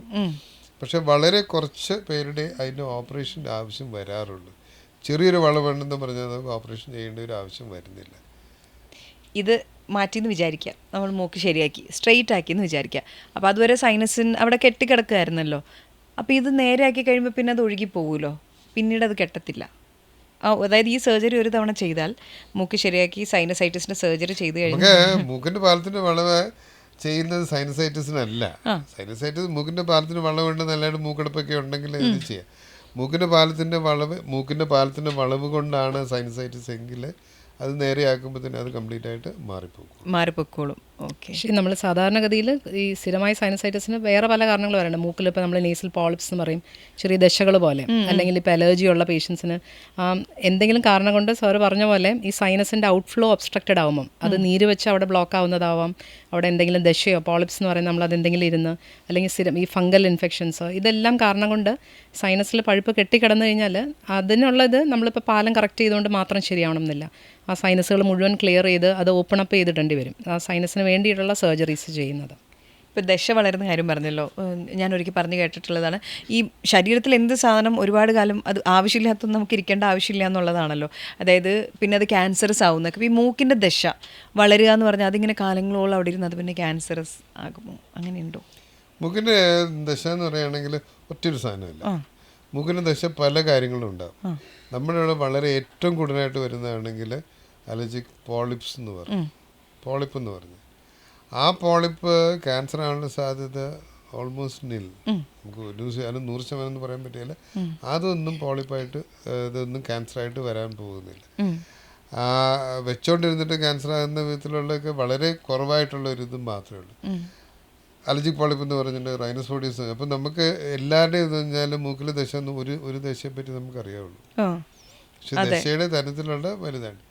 പിന്നെ ഉള്ളതാണെങ്കിൽ ഈ മെലിഗ്നന്റ് പോളിപ്പ് എന്ന് പറയും. അത് ക്യാൻസറായിട്ട് തന്നെ വളർന്നു വന്നിട്ടുള്ള പോളിപ്പാണ്. അതാണ് ഇതായിട്ട് വരുന്നത്. അല്ലാതെ ഏറ്റവും കൂടുതലായിട്ട് കാണുന്നത് എത്മോഡൽ പോളിപ്സ്, അലർജിക് പോളിപ്സ്, അതൊരിക്കലും ക്യാൻസർ ആകാനുള്ള സാധ്യതയില്ല. ക്യാൻസർ എന്ന് പറഞ്ഞ സ്ഥിതിക്ക് എൻ്റെ അടുത്ത ചോദ്യം അതുമായിട്ട് റിലേറ്റഡ് ആയിട്ടാണ്. അപ്പം നിങ്ങൾ ENT സർജൻസാണ്. അപ്പോൾ ഈ തൊണ്ടയുടെ ക്യാൻസർ നേരത്തെ നമുക്ക് തിരിച്ചറിയാൻ പറ്റുമോ? തീർച്ചയായിട്ടും. എന്ന് വെച്ചാൽ തൊണ്ട എന്ന് പറഞ്ഞാൽ വളരെ വലിയൊരു ഏരിയ. നമ്മൾ എറണാകുളം എന്ന് പറയുന്ന പോലെയാണ്. തൊണ്ടയിൽ പല ഭാഗങ്ങളുണ്ട്. നമ്മുടെ വായിക്കകത്തുള്ള ഭാഗങ്ങളുണ്ട്. തൊണ്ട എന്ന് പറയുന്ന നമ്മൾ ഭക്ഷണം ഇറങ്ങിപ്പോകുന്ന സ്ഥലമുണ്ട്, നമ്മൾ ശ്വാസം കോശത്തിലേക്ക് പോകുന്ന സ്ഥലമുണ്ട്, നമ്മൾ സംസാരിക്കുന്ന ഞരമ്പുകൾ അല്ലെങ്കിൽ വോക്കൽ കോർഡ്സ് എന്ന് പറയുന്ന ഏരിയ. ഇതെല്ലാം നമ്മൾ പൊതുവേ ഒരു ലേമൻസ് ടേമിൽ തൊണ്ട എന്നാണ് നമ്മൾ പറയുന്നത്. അപ്പോൾ ഇത് എവിടെയുള്ള ഇതാണ് ക്യാൻസർ ആണെന്നനുസരിച്ചിരിക്കുമ്പോൾ ഒരു ഉദാഹരണത്തിന് ഇപ്പോൾ നമ്മളൊരു വോക്കൽ കോർഡ്സിൽ വരുന്നതാണെങ്കിൽ വളരെ ഏർലി ആയിട്ട് നമുക്ക് അറിയാൻ പറ്റും. അതായത് ശബ്ദത്തിന് വരുന്ന വ്യത്യാസം, ഒച്ചയടപ്പ്, പ്രത്യേകിച്ച് സ്മോക്കിങ്, ആൽക്കഹോളൊക്കെ ഉള്ള വ്യക്തികൾ, ഇവർക്ക് ഒച്ചയടപ്പ് വരികയാണ്, വേറെ വേദനകളോ ഒന്നുമില്ലാതെ ഒച്ചയടപ്പ് വരുന്നു. അപ്പോൾ അങ്ങനെയുള്ളതിനകത്തൊക്കെ എന്ന് വെച്ചാൽ ആ വോക്കൽ കോർഡ്സിൽ എന്ത് വന്നാലും സൗണ്ട് ആദ്യം ചേഞ്ച് ചെയ്യും. അപ്പോൾ അത് പലപ്പോഴും വളരെ നേരത്തെ നമുക്ക് ഐഡൻറ്റിഫൈ ചെയ്യാൻ പറ്റുന്നതാണ്. അപ്പോൾ മാറാത്ത ഒച്ചയടപ്പം ഉണ്ടെങ്കിൽ തീർച്ചയായിട്ടും അത് ഇവാലുവേറ്റ് ചെയ്യണം. അത് എല്ലാം ക്യാൻസർ ആവണമെന്ന് നിർബന്ധമില്ല, പക്ഷേ ഇത് നേരത്തെ ഐഡൻറ്റിഫൈ ചെയ്താൽ ഒരു ക്യൂർ ഉള്ളൊരു ക്യാൻസറാണ്. അപ്പോൾ നമ്മൾ സാധാരണ ബാക്കി ക്യാൻസേഴ്സിനൊക്കെ നമ്മളൊരു 5 year സർവൈവൽ അങ്ങനെയൊക്കെയാണ് നമ്മൾ പറയുന്നത്. ഇത് പക്ഷേ നേരത്തെ എന്ന് വെച്ചാൽ ആ ഭാഗത്ത് രക്തയോട്ടം കുറവുള്ളൊരു സ്ഥലമാണ്, അപ്പോൾ സ്പ്രെഡ് ചെയ്യാനുള്ള ചാൻസസ് കുറവാണ്. അപ്പോൾ നേരത്തെ ഐഡൻറ്റിഫൈ ചെയ്ത് കഴിഞ്ഞാൽ നമുക്കതിന് വേണ്ട ചികിത്സകളുണ്ട്. അപ്പം അത് നമ്മൾ ഒത്തിരി അഡ്വാൻസ് ആവാൻ വെയിറ്റ് ചെയ്യേണ്ട കാര്യമില്ല. നമുക്കൊരു നോർമൽ ലൈഫ്, ഇപ്പോൾ നമ്മുടെ തന്നെ ഒത്തിരി പേഷ്യൻസ് നേരത്തെ ചെയ്ത് അവർ നോർമൽ റുട്ടീൻ, ഇപ്പോൾ നമ്മൾ നേരത്തെ ഇതിൻ്റെ കാര്യമൊക്കെ ഓപ്പറേഷൻസിൻ്റെ കാര്യമൊക്കെ പറഞ്ഞ പോലെ റുട്ടീൻ ലൈഫിൻ്റെ ഭാഗമായി പോയവരുണ്ട്. ഒരു ഏർലി വോക്കൽ കോർഡ് ക്യാൻസർ കൊണ്ട് ഒരു വ്യക്തി ഒരിക്കലും മരിക്കില്ല. വോക്കൽ കോർഡ് ക്യാൻസർ ഞാൻ വർത്തമാനം പറഞ്ഞ് ഞരമ്പയിലുള്ളതാണ്. നമ്മുടെ സമൂഹത്തിൽ, കേരളത്തിലെ പോലുള്ള ശബ്ദത്തിൽ വേറൊരാൾക്ക് ശബ്ദമില്ലാത്ത നമ്മൾ അതിനെ ഇന്റർഫിയർ ചെയ്യും. വേണു എന്താ ശബ്ദം ഇങ്ങനെ ഇരിക്കുന്നത്, ഇതാണ്. അപ്പോൾ അതുകൊണ്ട് ലേറ്റ് ആയിട്ടുള്ള ക്യാൻസർ വോക്കൽ കോർഡ് ഞരമ്പിലുണ്ടാകുന്ന വോക്കൽ കോർഡിലുണ്ടാകുന്ന ഇതിപ്പോൾ കാണാൻ പോലും ഇല്ല. ആദ്യം തന്നെ വന്ന് അത് T1 എന്നാണ് പറയുന്നത്. T1A ഉണ്ട്, T1B ഉണ്ട്, T1. അപ്പോൾ ഒരു T2 പോലും ഇപ്പം കാണാനില്ല. രണ്ടാമത്തെ സ്റ്റേജ്, അതായത് മൂന്നാമത് T1A ഉണ്ട്, T1B ഉണ്ട്, T2 ഉണ്ട്. അപ്പം ആ ഒരു T2 പോലും ഇപ്പം കാണാനായിട്ട് സാധ്യത കുറവ് വോക്കൽ കോർഡിൻ്റെ. അത് വന്ന് ചികിത്സ ചെയ്ത് കംപ്ലീറ്റ് ആയിട്ട് ഭേദമാകാണ്. സാധാരണ ഇപ്പോൾ ഒരു വലിയ ക്യാൻസർ, ഇപ്പം ലിവർ ക്യാൻസർ മറ്റേ മറിച്ചൊക്കെ ആണെങ്കിൽ ആ ആളുകൾ നമ്മൾ പറഞ്ഞ 5 year സർവൈവൽ റേറ്റ് എന്നാണ്. ഇപ്പം 100 പേരെ ഡയഗ്നോസ് ചെയ്യുകയാണെങ്കിൽ 5 വർഷങ്ങളിൽ എത്ര പേര് ജീവിച്ചിരിക്കും? 16% വരെ കുറവുള്ള ക്യാൻസറുകളുണ്ട്. ആ 16% ആ രോഗികൾ പിന്നീട് അത് അസുഖം കൊണ്ട് തന്നെയാണ് മരിക്കുന്നത്. വോക്കൽ കോർഡ് ക്യാൻസർ അങ്ങനെയല്ല, 90% ക്യൂറാണ് ചെയ്യുന്നത്. വെറുതെ റേഡിയേഷൻ കൊണ്ട് അത് കംപ്ലീറ്റ് ആയിട്ട് ക്യൂർ. ആ രോഗി പിന്നീട് നമ്മളെല്ലാവരും മരിക്കും. ആ രോഗി മരിക്കുന്നത് പിന്നീട് വേറെ എന്തെങ്കിലും അസുഖം ഈ അസുഖം കൊണ്ടായിരിക്കുമല്ലോ. വോക്കൽ കോർഡിൻ്റെ ഏറ്റവും നല്ല റിസൾട്ട്സ് ഉള്ള ഒരിതാണ്. പിന്നെ നമുക്ക് തൊണ്ടയിൽ തൊണ്ടയിൽ എന്തെങ്കിലും ഇരിക്കുന്ന പോലെ തോന്നുക, അല്ലെങ്കിൽ ആഹാരം ഇറക്കുമ്പോൾ എന്തെങ്കിലും തടസ്സമായിട്ട് തോന്നുക, ഇതൊക്കെ പല ഇതിൻ്റെയും ലക്ഷണങ്ങളായിട്ട് വരാം. പിന്നെ വായിൽ നമ്മൾ പറയുകയാണെങ്കിൽ തൊണ്ട എന്ന് പറയുന്നത് വായിൽ ഇപ്പം ഉണങ്ങാത്ത മുറിവുകൾ, അതല്ലെങ്കിൽ വേദനയില്ലാത്ത മുറിവുകൾ, ഇപ്പോൾ പലപ്പോഴും നമ്മൾ പല്ലിൻ്റെയാണ് അല്ലെങ്കിൽ എന്തെങ്കിലുമൊക്കെ പറഞ്ഞിരിക്കുന്ന അങ്ങനത്തെ കാര്യങ്ങൾ. പിന്നെ നമ്മൾ തുപ്പുമ്പം രക്തമയം കാണുക. അപ്പോൾ ഇതൊക്കെ നമ്മൾ ശ്രദ്ധിക്കേണ്ട രോഗലക്ഷണങ്ങളാണ് ഇതിനകത്തുള്ള. പിന്നെ ഒരു വെയിറ്റ് ലോസ് വരിക, ജനറലായിട്ട് ആപ്പറ്റൈറ്റ് കുറയുക, അതൊക്കെ ജനറലായിട്ട് വരുന്ന ബാക്കി ലക്ഷണങ്ങൾ. ഇനി എൻ്റെ സ്ഥിരമായ സംശയം ടോൺസിലൈറ്റിസ്. എനിക്ക് ഏറ്റവും കൂടുതൽ വരുന്ന അസുഖം ടോൺസിലൈറ്റിസ് ആണ്. ഞാൻ മാത്യു ഡൊമിനിക് ഡോക്ടറുടെ അടുത്ത് സ്ഥിരം പോകുന്നതാണ് അതിൻ്റെ കാര്യത്തിൽ. അപ്പോൾ ഞാൻ ഡോക്ടറോട് ഒരിക്കൽ ചോദിച്ചിട്ടുണ്ട്, ഈ ടോൺസിലൈറ്റിസ് വന്നിട്ട് ഞാൻ കേട്ടിട്ടുണ്ട് ടോൺസിൽസ് എടുത്ത് കളയാം, ഓക്കെ, അപ്പോൾ പിന്നെ ടോൺസിലൈറ്റിസ് നമുക്ക് വരത്തില്ല. പക്ഷേ എനിക്കറിയാവുന്ന ഒരു സ്ത്രീയുടെ അവർ ടോൺസിൽസ് എടുത്തു കഴിഞ്ഞപ്പം അവർക്ക് അതുവരെയുള്ള സ്ത്രീ ശബ്ദം മാറി പുരുഷ ശബ്ദമായി മാറി. അത് കേട്ടതോടുകൂടി ഞാൻ വേദന സഹിച്ചാലും വേണ്ടില്ല, ഐസ്ക്രീം ജീവിതത്തിൽ കഴിച്ചില്ലെങ്കിലും വേണ്ടില്ല, ഞാൻ സർജറി മാധുര്യം പോകരുതെന്ന് വിചാരിച്ചു.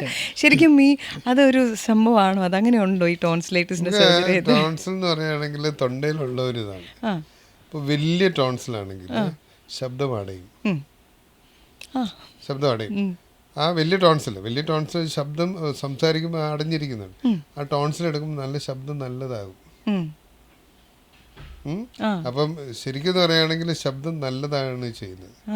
പക്ഷേ ഒരു ശബ്ദം കൊണ്ട് ജീവിക്കുന്ന ഒരാൾക്ക്, ഒരു സിംഗർ, അവരുടെ ആ ശബ്ദത്തിന്റെ ക്വാളിറ്റി ബെറ്റർ ആകുകയാണെങ്കിലും ക്വാളിറ്റി പോയി. സിഗ്നേച്ചറാണ് ഒരു വോയിസ്, ഒരാളുടെ സിഗ്നേച്ചറാണ്. അപ്പൊ അതിൻ്റെ അകത്ത് നമ്മൾ എടുത്തു കഴിഞ്ഞിട്ട് ആ ശബ്ദം മാറ്റി നല്ല ശബ്ദമാക്കി, പക്ഷേ ശബ്ദത്തിന്റെ ക്വാളിറ്റി മാറി. രേണുവിനെ കേട്ടോണ്ടിരുന്ന ആളുകൾക്ക് ആ ശബ്ദം വേറൊരു ശബ്ദമായിട്ട് വരുമ്പോഴത്തേന് മാറിപ്പോയി. യേശുദാസിൻ്റെ ഇന്ന് നേരാൻ പറ്റില്ല. അതിനേക്കാളും വേറെയുള്ള പെണ്ണുങ്ങളുടെ ശബ്ദം വെച്ച് പാടുന്ന ആണുങ്ങൾ, അവരുടെ ശബ്ദം മാറ്റി ആണിൻ്റെ ശബ്ദം ആക്കി കൊടുക്കുകയാണെങ്കിൽ അവരുടെ ആ കരിയർ മുഴുവൻ പോകും. അപ്പോൾ ടോൺസിൽ എടുത്തു കഴിയുമ്പോഴത്തേക്കും ശബ്ദം ബെറ്റർ ആകുകയാണ് ചെയ്യുന്നത്. പക്ഷേ വോയിസ് വെച്ച് ചെയ്യുന്നവർക്ക് അതിൽ ആ മാറ്റം നല്ലതായിരിക്കണമെന്നില്ല. നമുക്കൊരു വോയിസ് പ്രൊഡക്ഷൻ വരുന്നത് വോക്കൽ കോർഡ് ലെവലിലാണ്. അവിടെയാണ് വോയിസ് ജനറേറ്റ് ചെയ്യുന്നത്. പിന്നെ പലതും മാനിപ്പുലേറ്റ്, അതായത് നമ്മൾ ബാക്കിയുള്ള നമ്മുടെ ലിപ്സിൻ്റെ, ഇപ്പം നമ്മൾ കടിച്ചു പിടിച്ച് വർത്താനം പറഞ്ഞു കഴിഞ്ഞാൽ നമ്മുടെ സൗണ്ട് വരുന്നതിൽ വ്യത്യാസം വരാം.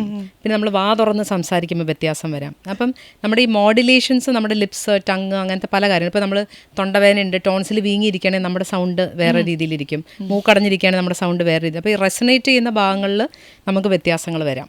അപ്പം നേരത്തെ പറഞ്ഞ പോലെ ഒരു സ്ത്രീ ശബ്ദത്തിന് പുരുഷ ശബ്ദമാക്കാൻ നമുക്ക് ടോൺസിൽ കൊണ്ട് ഇതില്ല. സൗണ്ടിൽ ചെറിയ വേരിയേഷൻസ് വരാം. ഈ അടഞ്ഞിരിക്കുന്നത് തുറന്നു വരുന്നതാവാം. ഈ റെസനേറ്റ് ചെയ്യുന്നതിൽ വ്യത്യാസം വരാം.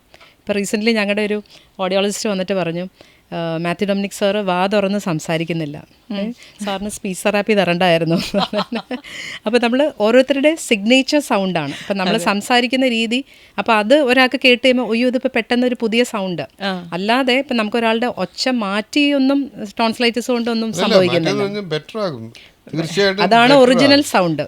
വേണ്ട ഡോക്ടറെ, ഐസ്ക്രീം വേണ്ട, ഐസ്ക്രീം കഴിക്കാതിരുന്നാൽ പോരെ, എനിക്ക് അത്രമാത്രം പ്രശ്നമുള്ളൂ. പിന്നെ ഐസ്ക്രീമിനെ വെറുതെ കുറ്റം പറയരുത്. തണുപ്പ് ചെന്ന അപ്പം ടോൺസിലൈറ്റിസ് ആണ്. ഐസ്ക്രീം ഇഷ്ടമില്ലാഞ്ഞിട്ടാണോ? ആഗ്രഹം മുഴുവൻ ഐസ്ക്രീം കഴിക്കേണ്ടതാണ്. ഈ തണുത്ത വെള്ളം, ടോൺസിലൈറ്റിസ് ഉള്ളവർക്ക് അല്ലെങ്കിൽ തൊണ്ട പ്രശ്നമുള്ളവർ തണുത്ത വെള്ളം കുടിച്ചിട്ട് പുറകെ ചൂടുവെള്ളം കുടിച്ചാൽ മതി എന്ന് പറയുന്നത് ശരിയാണോ? അല്ല, സംശയങ്ങൾ ചോദിക്കാമല്ലോ. നമുക്ക് ഇതിനകത്ത് ഈ തണുപ്പ് കൊണ്ട് എന്തുകൊണ്ടാണ് ടോൺസിലൈറ്റിസ് വരുന്നത്? തൊണ്ടവേദന ലോക്കൽ ഇമ്മ്യൂണിറ്റി, നമ്മുടെ ഇമ്മ്യൂണിറ്റി, നമുക്ക് ആ പ്രതിരോധ ശക്തിയുണ്ട്. ആ തണുപ്പ് വരുമ്പോൾ അവിടുത്തെ ആ ചെറുതായിട്ടൊരു ലോക്കലായിട്ടുള്ള ഇമ്മ്യൂണിറ്റി കുറച്ചൊരു കുറവ് വരും. അതുകൊണ്ടാണ് ഈ ഇത് വരുന്നത്. നമുക്ക് ഇതിൻ്റെ അകത്ത് പ്രധാനമായിട്ടുണ്ടാകുന്ന പറഞ്ഞാൽ കേരളത്തിലുള്ള ഒരു ഇതുണ്ട്, തണുത്തോളം കുടിക്കരുത് എന്നുള്ള ഒരു ഇതുണ്ട്, ഒരു പൊതുവെ ഒരു ബിലീഫുണ്ട്. അപ്പോൾ അതുകൊണ്ട് ചെറുപ്പത്തിൽ തൊട്ടേ ചൂടുവെള്ളം കുടിപ്പിച്ച് വളർത്തി കഴിഞ്ഞിട്ട് പിന്നെ തണുത്തോളം കുടിക്കുമ്പോഴാണ് പ്രശ്നം ഉണ്ടാകുന്നത്. എനിക്ക് അങ്ങനെ അല്ല ഡോക്ടറെ, എനിക്ക് തണുത്ത വെള്ളം കുടിച്ചാൽ എനിക്ക് പെട്ടെന്ന് ഒരു ദിവസം തണുത്ത വെള്ളം. അതല്ല, അതിനകത്തുള്ള ഇപ്പോൾ ഉള്ള ആ തൊണ്ടയിൽ ഉണ്ടാകുന്ന ആ ഇതായിട്ടുള്ളതാണ്, ടോൺസിലുണ്ട്, അതിൻ്റെ അകത്തുള്ളതുണ്ട്. അപ്പോൾ ആ ഒരു അസുഖം ഇതായിട്ടുള്ള ഒരു ഇതായിട്ട് വേണമെങ്കിൽ പറയാം. നോർമലായിട്ടുള്ള നമുക്ക് ടോൺസിലൈറ്റിസ് ഉണ്ട്, അതിൻ്റെ മുകളിൽ തണുത്തോളം കുടിക്കുകയാണെങ്കിൽ തീർച്ചയായിട്ടും അത് വരും. വന്നു എന്ന് വിചാരിക്കാം, പുറകെ ചൂടുവെള്ളം കുടിച്ചാൽ മതിയോ? പലപ്പോഴും ഞാനത് പറയാറുണ്ട്, അമ്മമാരിങ്ങനെ വന്ന് പറയും ഇത് ചെയ്യുന്നുള്ളതാണെങ്കിൽ ആ ഒരു ഇതിന് ഭക്ഷണം കഴിച്ച് കഴിഞ്ഞ് തണുത്ത വെള്ളം കുടിച്ച് കഴിഞ്ഞിട്ട് ഗാർഗിൾ ചെയ്യുകയാണെങ്കിൽ തീർച്ചയായിട്ടും കുറേ വ്യത്യാസം ഉണ്ടാകും. തീർച്ചയായിട്ടും അതിൻ്റെ വ്യത്യാസം ഉണ്ടാകാറുണ്ട്. അത് അഡ്വൈസ് ചെയ്യാറുണ്ട്. ഈ തണുത്ത വെള്ളവും ഐസ്ക്രീമും മാത്രമല്ല പലപ്പോഴും കൾപ്രിറ്റ്സ്. എനിക്കൊരു പേഷ്യൻ്റ് ഉണ്ട്, എപ്പോൾ അലുവ കഴിച്ചാലും തൊണ്ടവേന വരും. ഓയിൽ റിലേറ്റഡ്, മിൽക്ക് ഷേക്ക് കുടിച്ചാൽ, ലൈം ജ്യൂസ് കുടിച്ചാൽ, അപ്പം ഏതെങ്കിലും ഭക്ഷണത്തിന് അലർജി ഉണ്ടെങ്കിൽ ഇത് വരാം, അതുണ്ടെങ്കിൽ അത് വരാം, ത്രോട്ട് പെയിൻ വരാം. മാറി മാറി പരീക്ഷിക്കാനുള്ള ശക്തിയും ധൈര്യവും ഇല്ലാത്തതുകൊണ്ട് ഞാൻ ഡെഫിനറ്റ്ലി നമ്മൾ ഗാർഗിൾ ചെയ്യുന്നത് നല്ലതാണ്. ചെറിയ ചൂടുവെള്ളം വെച്ച് അല്ലെങ്കിൽ ചൂടുവെള്ളത്തിനകത്ത് ഇച്ചിരി ഉപ്പിട്ടിട്ട് ഗാർഗിൾ ചെയ്യുന്നതൊക്കെ ഡെഫിനറ്റ്ലി ഇറ്റ്സ് ഗുഡ്. ഗാർഗിൾ ചെയ്യുന്ന കാര്യം, ഈ ഗാർഗിൾ ചെയ്യുമ്പോൾ എത്രത്തോളം ഉപ്പ് വേണം ആ ഉപ്പ് വെള്ളത്തിന്, എത്രത്തോളം ചൂട് വേണം ആ ചൂടുവെള്ളത്തിന്? നമുക്ക് സാധാരണഗതി നമ്മൾ ഇത് ഉപ്പുവെള്ളം എന്ന് പറയുകയാണെങ്കിൽ വോം സലൈൻ എന്നാണ് പറയുന്നത്. ബോഡി ടെമ്പറേച്ചർ അത്രയുള്ള ചൂട്.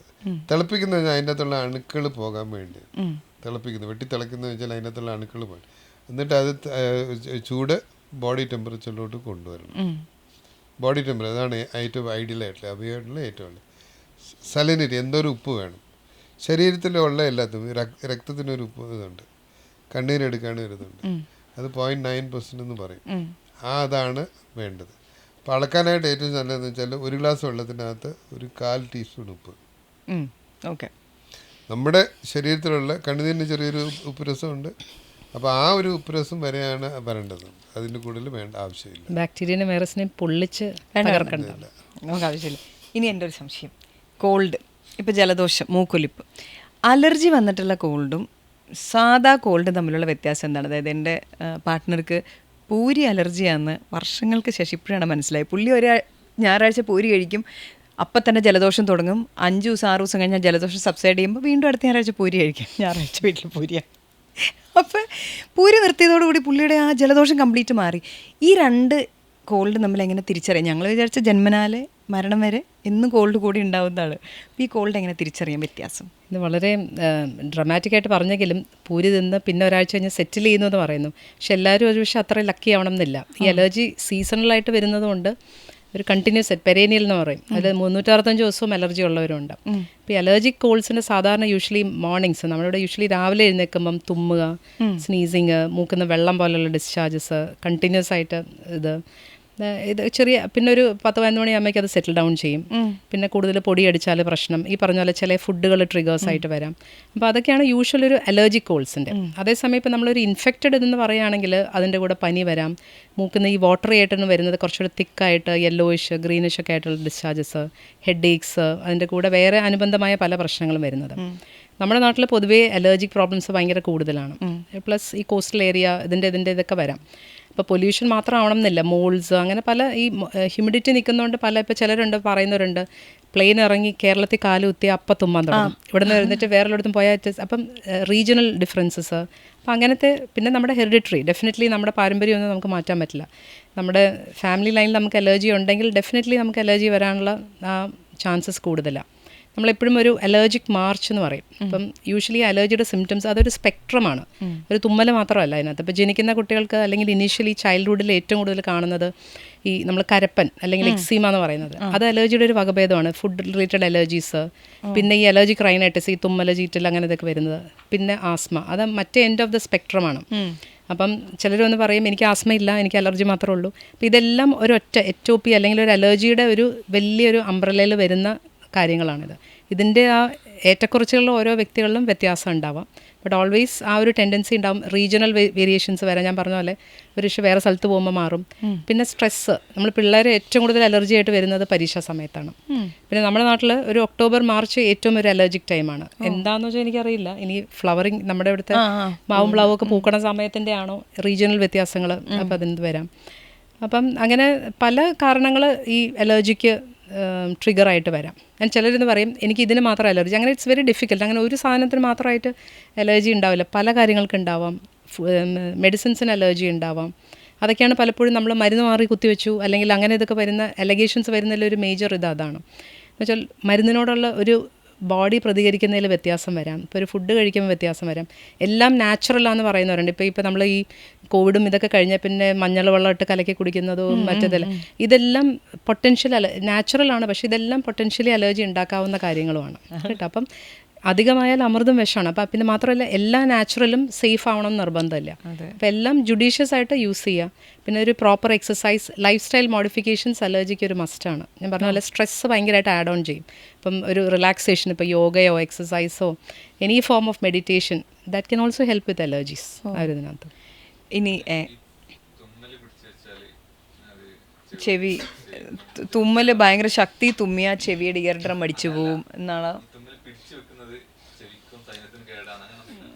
ചെവിന്ന് മൂക്കിലോട്ടൊരു കണക്ഷൻ ഉണ്ട്. ചോദിച്ചാൽ ഡോക്ടർ ഉത്തരം പറയുമെന്നാണ് എൻ്റെ സംശയം. ഞാൻ ചോദിക്കട്ടെ? ഓക്കെ ഡോക്ടർ, തുമ്മൽ പിടിച്ചു വെച്ചിട്ടുണ്ടെങ്കിൽ അത് ചെവിക്ക് ചീത്തയാണ് എന്ന് പറയുന്നത് ശരിയാണോ?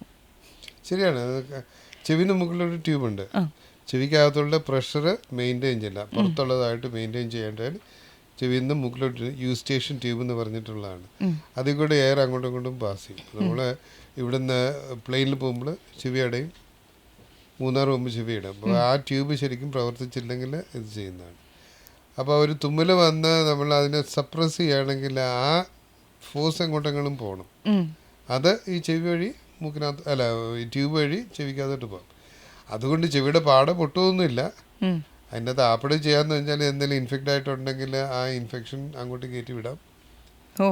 അതിനകത്ത് ആ ട്യൂബ് വഴി പോകാമെന്നുള്ളത്. അല്ലാതെ ഇപ്പോൾ അങ്ങനെ വലിയൊരു തൊണ്ട അസ്വസ്ഥ തോന്നാം, ചെവിയിൽ വേദന തോന്നും. അല്ലാതെ ചെവിയുടെ പാട് പൊട്ടുക എന്നുള്ളതൊന്നും വരത്തില്ല. ഈ പറഞ്ഞതിനകത്ത് സപ്രസ് ചെയ്യുകയാണെങ്കിൽ അതിലെ കൂടെ തീർച്ചയായിട്ടും പോകാനുള്ള ഒരു വഴിയുണ്ട് അതിനകത്ത്. ഇനി മരുന്നുകൾ, ഇപ്പം സിറപ്പുകൾ നമ്മൾ കോഫ് സിറപ്പ് എല്ലാം തരാറുണ്ടല്ലോ. എല്ലാ കോഫ് സിറപ്സും സെഡേറ്റീവ് ആണോ, ഉറക്കം തരുന്നതാണോ? അതുപോലെ ഈ കോഫ് സിറപ്സ് എല്ലാം അഡിക്റ്റീവ് ആണോ? കോഫ് സിറപ്പിനകത്ത് ആൻറ്റി ഹിസ്റ്റമിൻ എന്ന് പറഞ്ഞിട്ടുണ്ട്. അപ്പം അത് ആദ്യം ഉണ്ടായിരുന്ന ഫസ്റ്റ് ലൈൻ സെക്കൻഡ് ലൈൻ പണ്ടത്തെ ആ ഒരു ഇതുണ്ട്, ആൻറ്റി ഹിസ്റ്റമിൻസ് എന്ന് പറയും. ആൻറ്റി ഹിസ്റ്റമിൻ എന്ന് പറഞ്ഞാൽ ഹിസ്റ്റമിൻ നമ്മുടെ അലർജിക്ക് വേണ്ടിയുള്ള. ഇതിൻ്റെ എല്ലാം ഒരു സൈഡ് എഫക്റ്റ് ആയിട്ട് ഉറക്കമുണ്ടായിരുന്നു.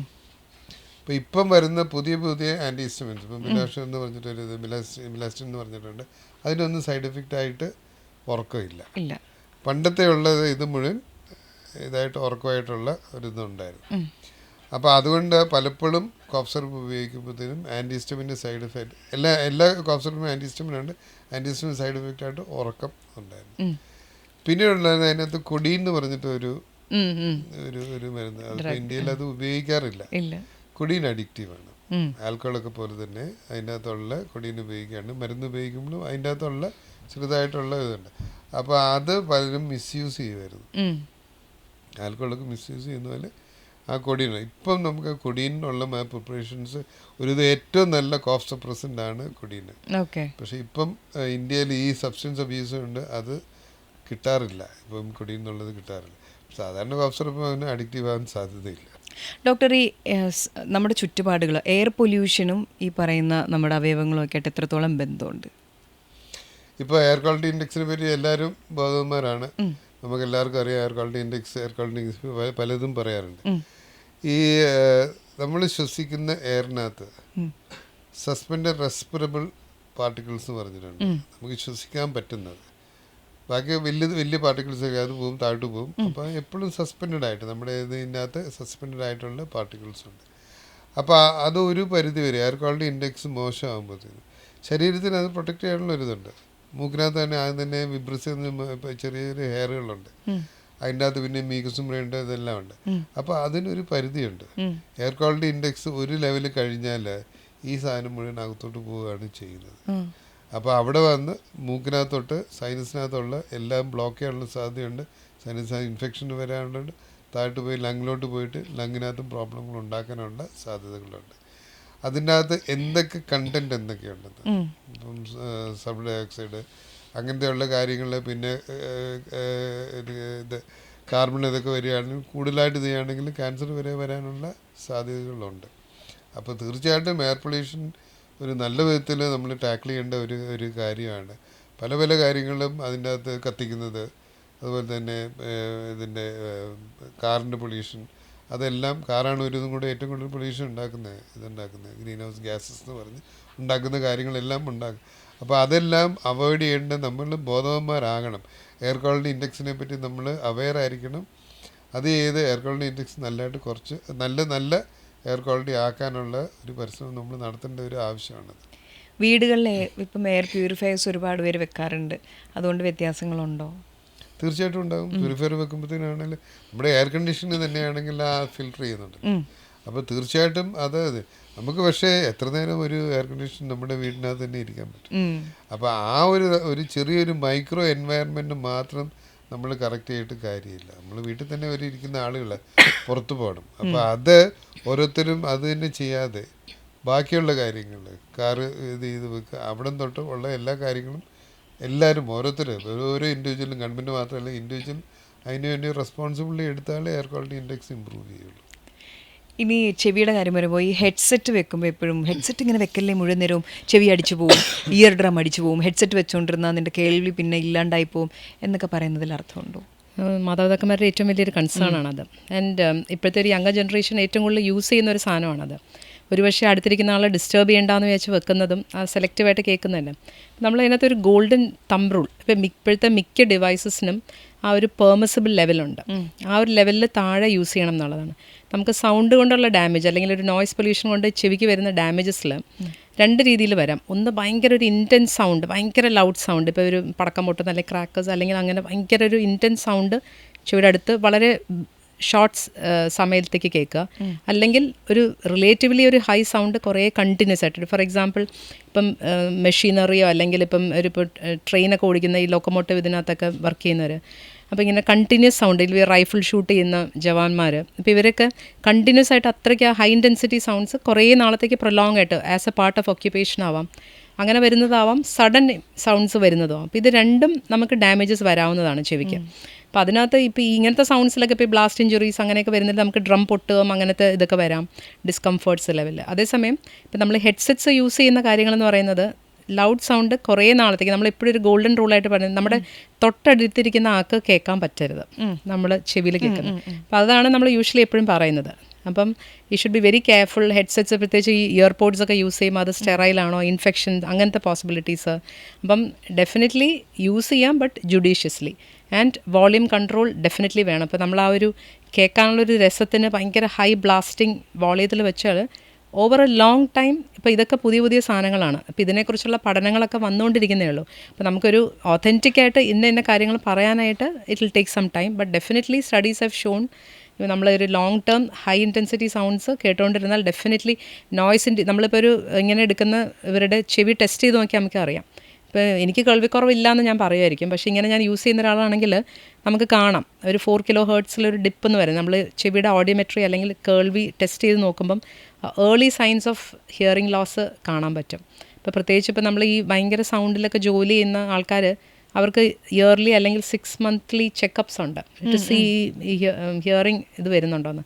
അപ്പോൾ സൈൻസ് ഓഫ് ഡാമേജ് കണ്ടു കഴിഞ്ഞാൽ നമുക്ക് അതിൻ്റെ പ്രിവെൻറ്റീവ് അല്ലെങ്കിൽ പ്രൊട്ടക്റ്റീവ് മെഷേഴ്സിലോട്ട് പോകേണ്ടി വരും. അപ്പോൾ ഡെഫിനറ്റ്ലി കുട്ടികളും പെർട്ടിക്കുലർലി അവരുടെ ചെവിയൊക്കെ കുറേ കൂടെ സെൻസിറ്റീവ് ആണ്, കുറച്ചുകൂടെ യങ് ചെവിയാണ്. അപ്പോൾ ഡെഫിനറ്റ്ലി ചെവി സൂക്ഷിക്കണം. നമുക്ക് ഈ കേൾവിയുടെ ലൗഡ്നെസ്സിൻ്റെ അളവ് ഡെസിബിളിലാണ്. അപ്പം 85 ഡെസിബിൾ കണ്ടിന്യൂസ് ആയിട്ട് 8 മണിക്കൂർ കേൾക്കാം. 85 ഡെസിബിൾസ് കണ്ടിന്യൂസ്ലി, ഒരു കണ്ടിന്യൂസ് നോയ്സ് ആണെങ്കിൽ 85 ഡെസിബിൾസ് 8 മണിക്കൂർ ഇത് പ്രൊവൈഡ്. അത് കഴിഞ്ഞിട്ട് 16 മണിക്കൂർ റെസ്റ്റ് ഉണ്ടെങ്കിൽ. ഇപ്പോൾ ഒരു ഫാക്ടറിയിൽ 85 ഡെസിബിൾസ് വരെ അലൗഡാണ്. അതിൻ്റെ മുകളിലാണ് ഇയർഫോൺസ്. അത് കഴിഞ്ഞിട്ടുള്ള എല്ലാ 5 ഡെസിബിളും കുടുംബത്തിനാണെങ്കിൽ അത് പകുതിയാക്കണം. 90 ഡെസിബിൾ ആകുമ്പോഴത്തേനാണെങ്കിൽ അത് 4 മണിക്കൂറേ പറ്റുള്ളൂ. പക്ഷെ നമ്മുടെ ഇവിടെയുള്ള ഈ ഡിസ്കോ ഇതിനകത്തൊക്കെ പോകുമ്പോഴത്തേനും 104, 110 ഡെസിബിൾസ് വരെയാണ് വരുന്നത്. ഇപ്പം നമ്മുടെ മിക്ക ഫോണിലും മെഷർ ചെയ്യാൻ പറ്റും. അപ്പോൾ അത് നമ്മുടെ അതൊന്ന് ഓണാക്കി നോക്കിയാൽ അറിയാം എന്തോരം ഡെസിബിൾ സൗണ്ടാണ് ഇത് ചെയ്യുന്നത്. പിന്നെ ഒരു അവസാനം എല്ലാം ബുദ്ധിമുട്ടായി അല്ലേ? ഏകദേശം വെള്ളത്തിൽ കളിക്കാൻ പറ്റില്ല, ചെവിയിൽ ഡിസ്കോയ്ക്ക് പോകാൻ പറ്റില്ല, എല്ലാ കാര്യങ്ങളും ബുദ്ധിമുട്ടായി. എനിക്ക് ഐസ്ക്രീം കഴിക്കാൻ പറ്റില്ല എന്നുള്ളത് എൻ്റെ ജീവിതത്തിലെ തന്നെ ബുദ്ധിമുട്ട്. അപ്പം ഓരോ ഇൻ്റർവ്യൂ കഴിയുമ്പോഴും ഞാൻ പലതും ശ്രദ്ധിച്ചുകൊണ്ടാണ് ഇരിക്കുന്നത്. ഇതുവരെ എനിക്ക് അറിയത്തില്ലാത്ത അറിവുകളും ചില കാര്യങ്ങളൊക്കെ ബാക്കിയുള്ളവർക്ക് പറഞ്ഞു കൊടുക്കാൻ പറ്റുന്ന ഒരുപാട് കാര്യങ്ങളും. Thank you so much doctor Mathew Dominic, doctor Preethi Mary. ഇനിയും കാണാം. Thank U.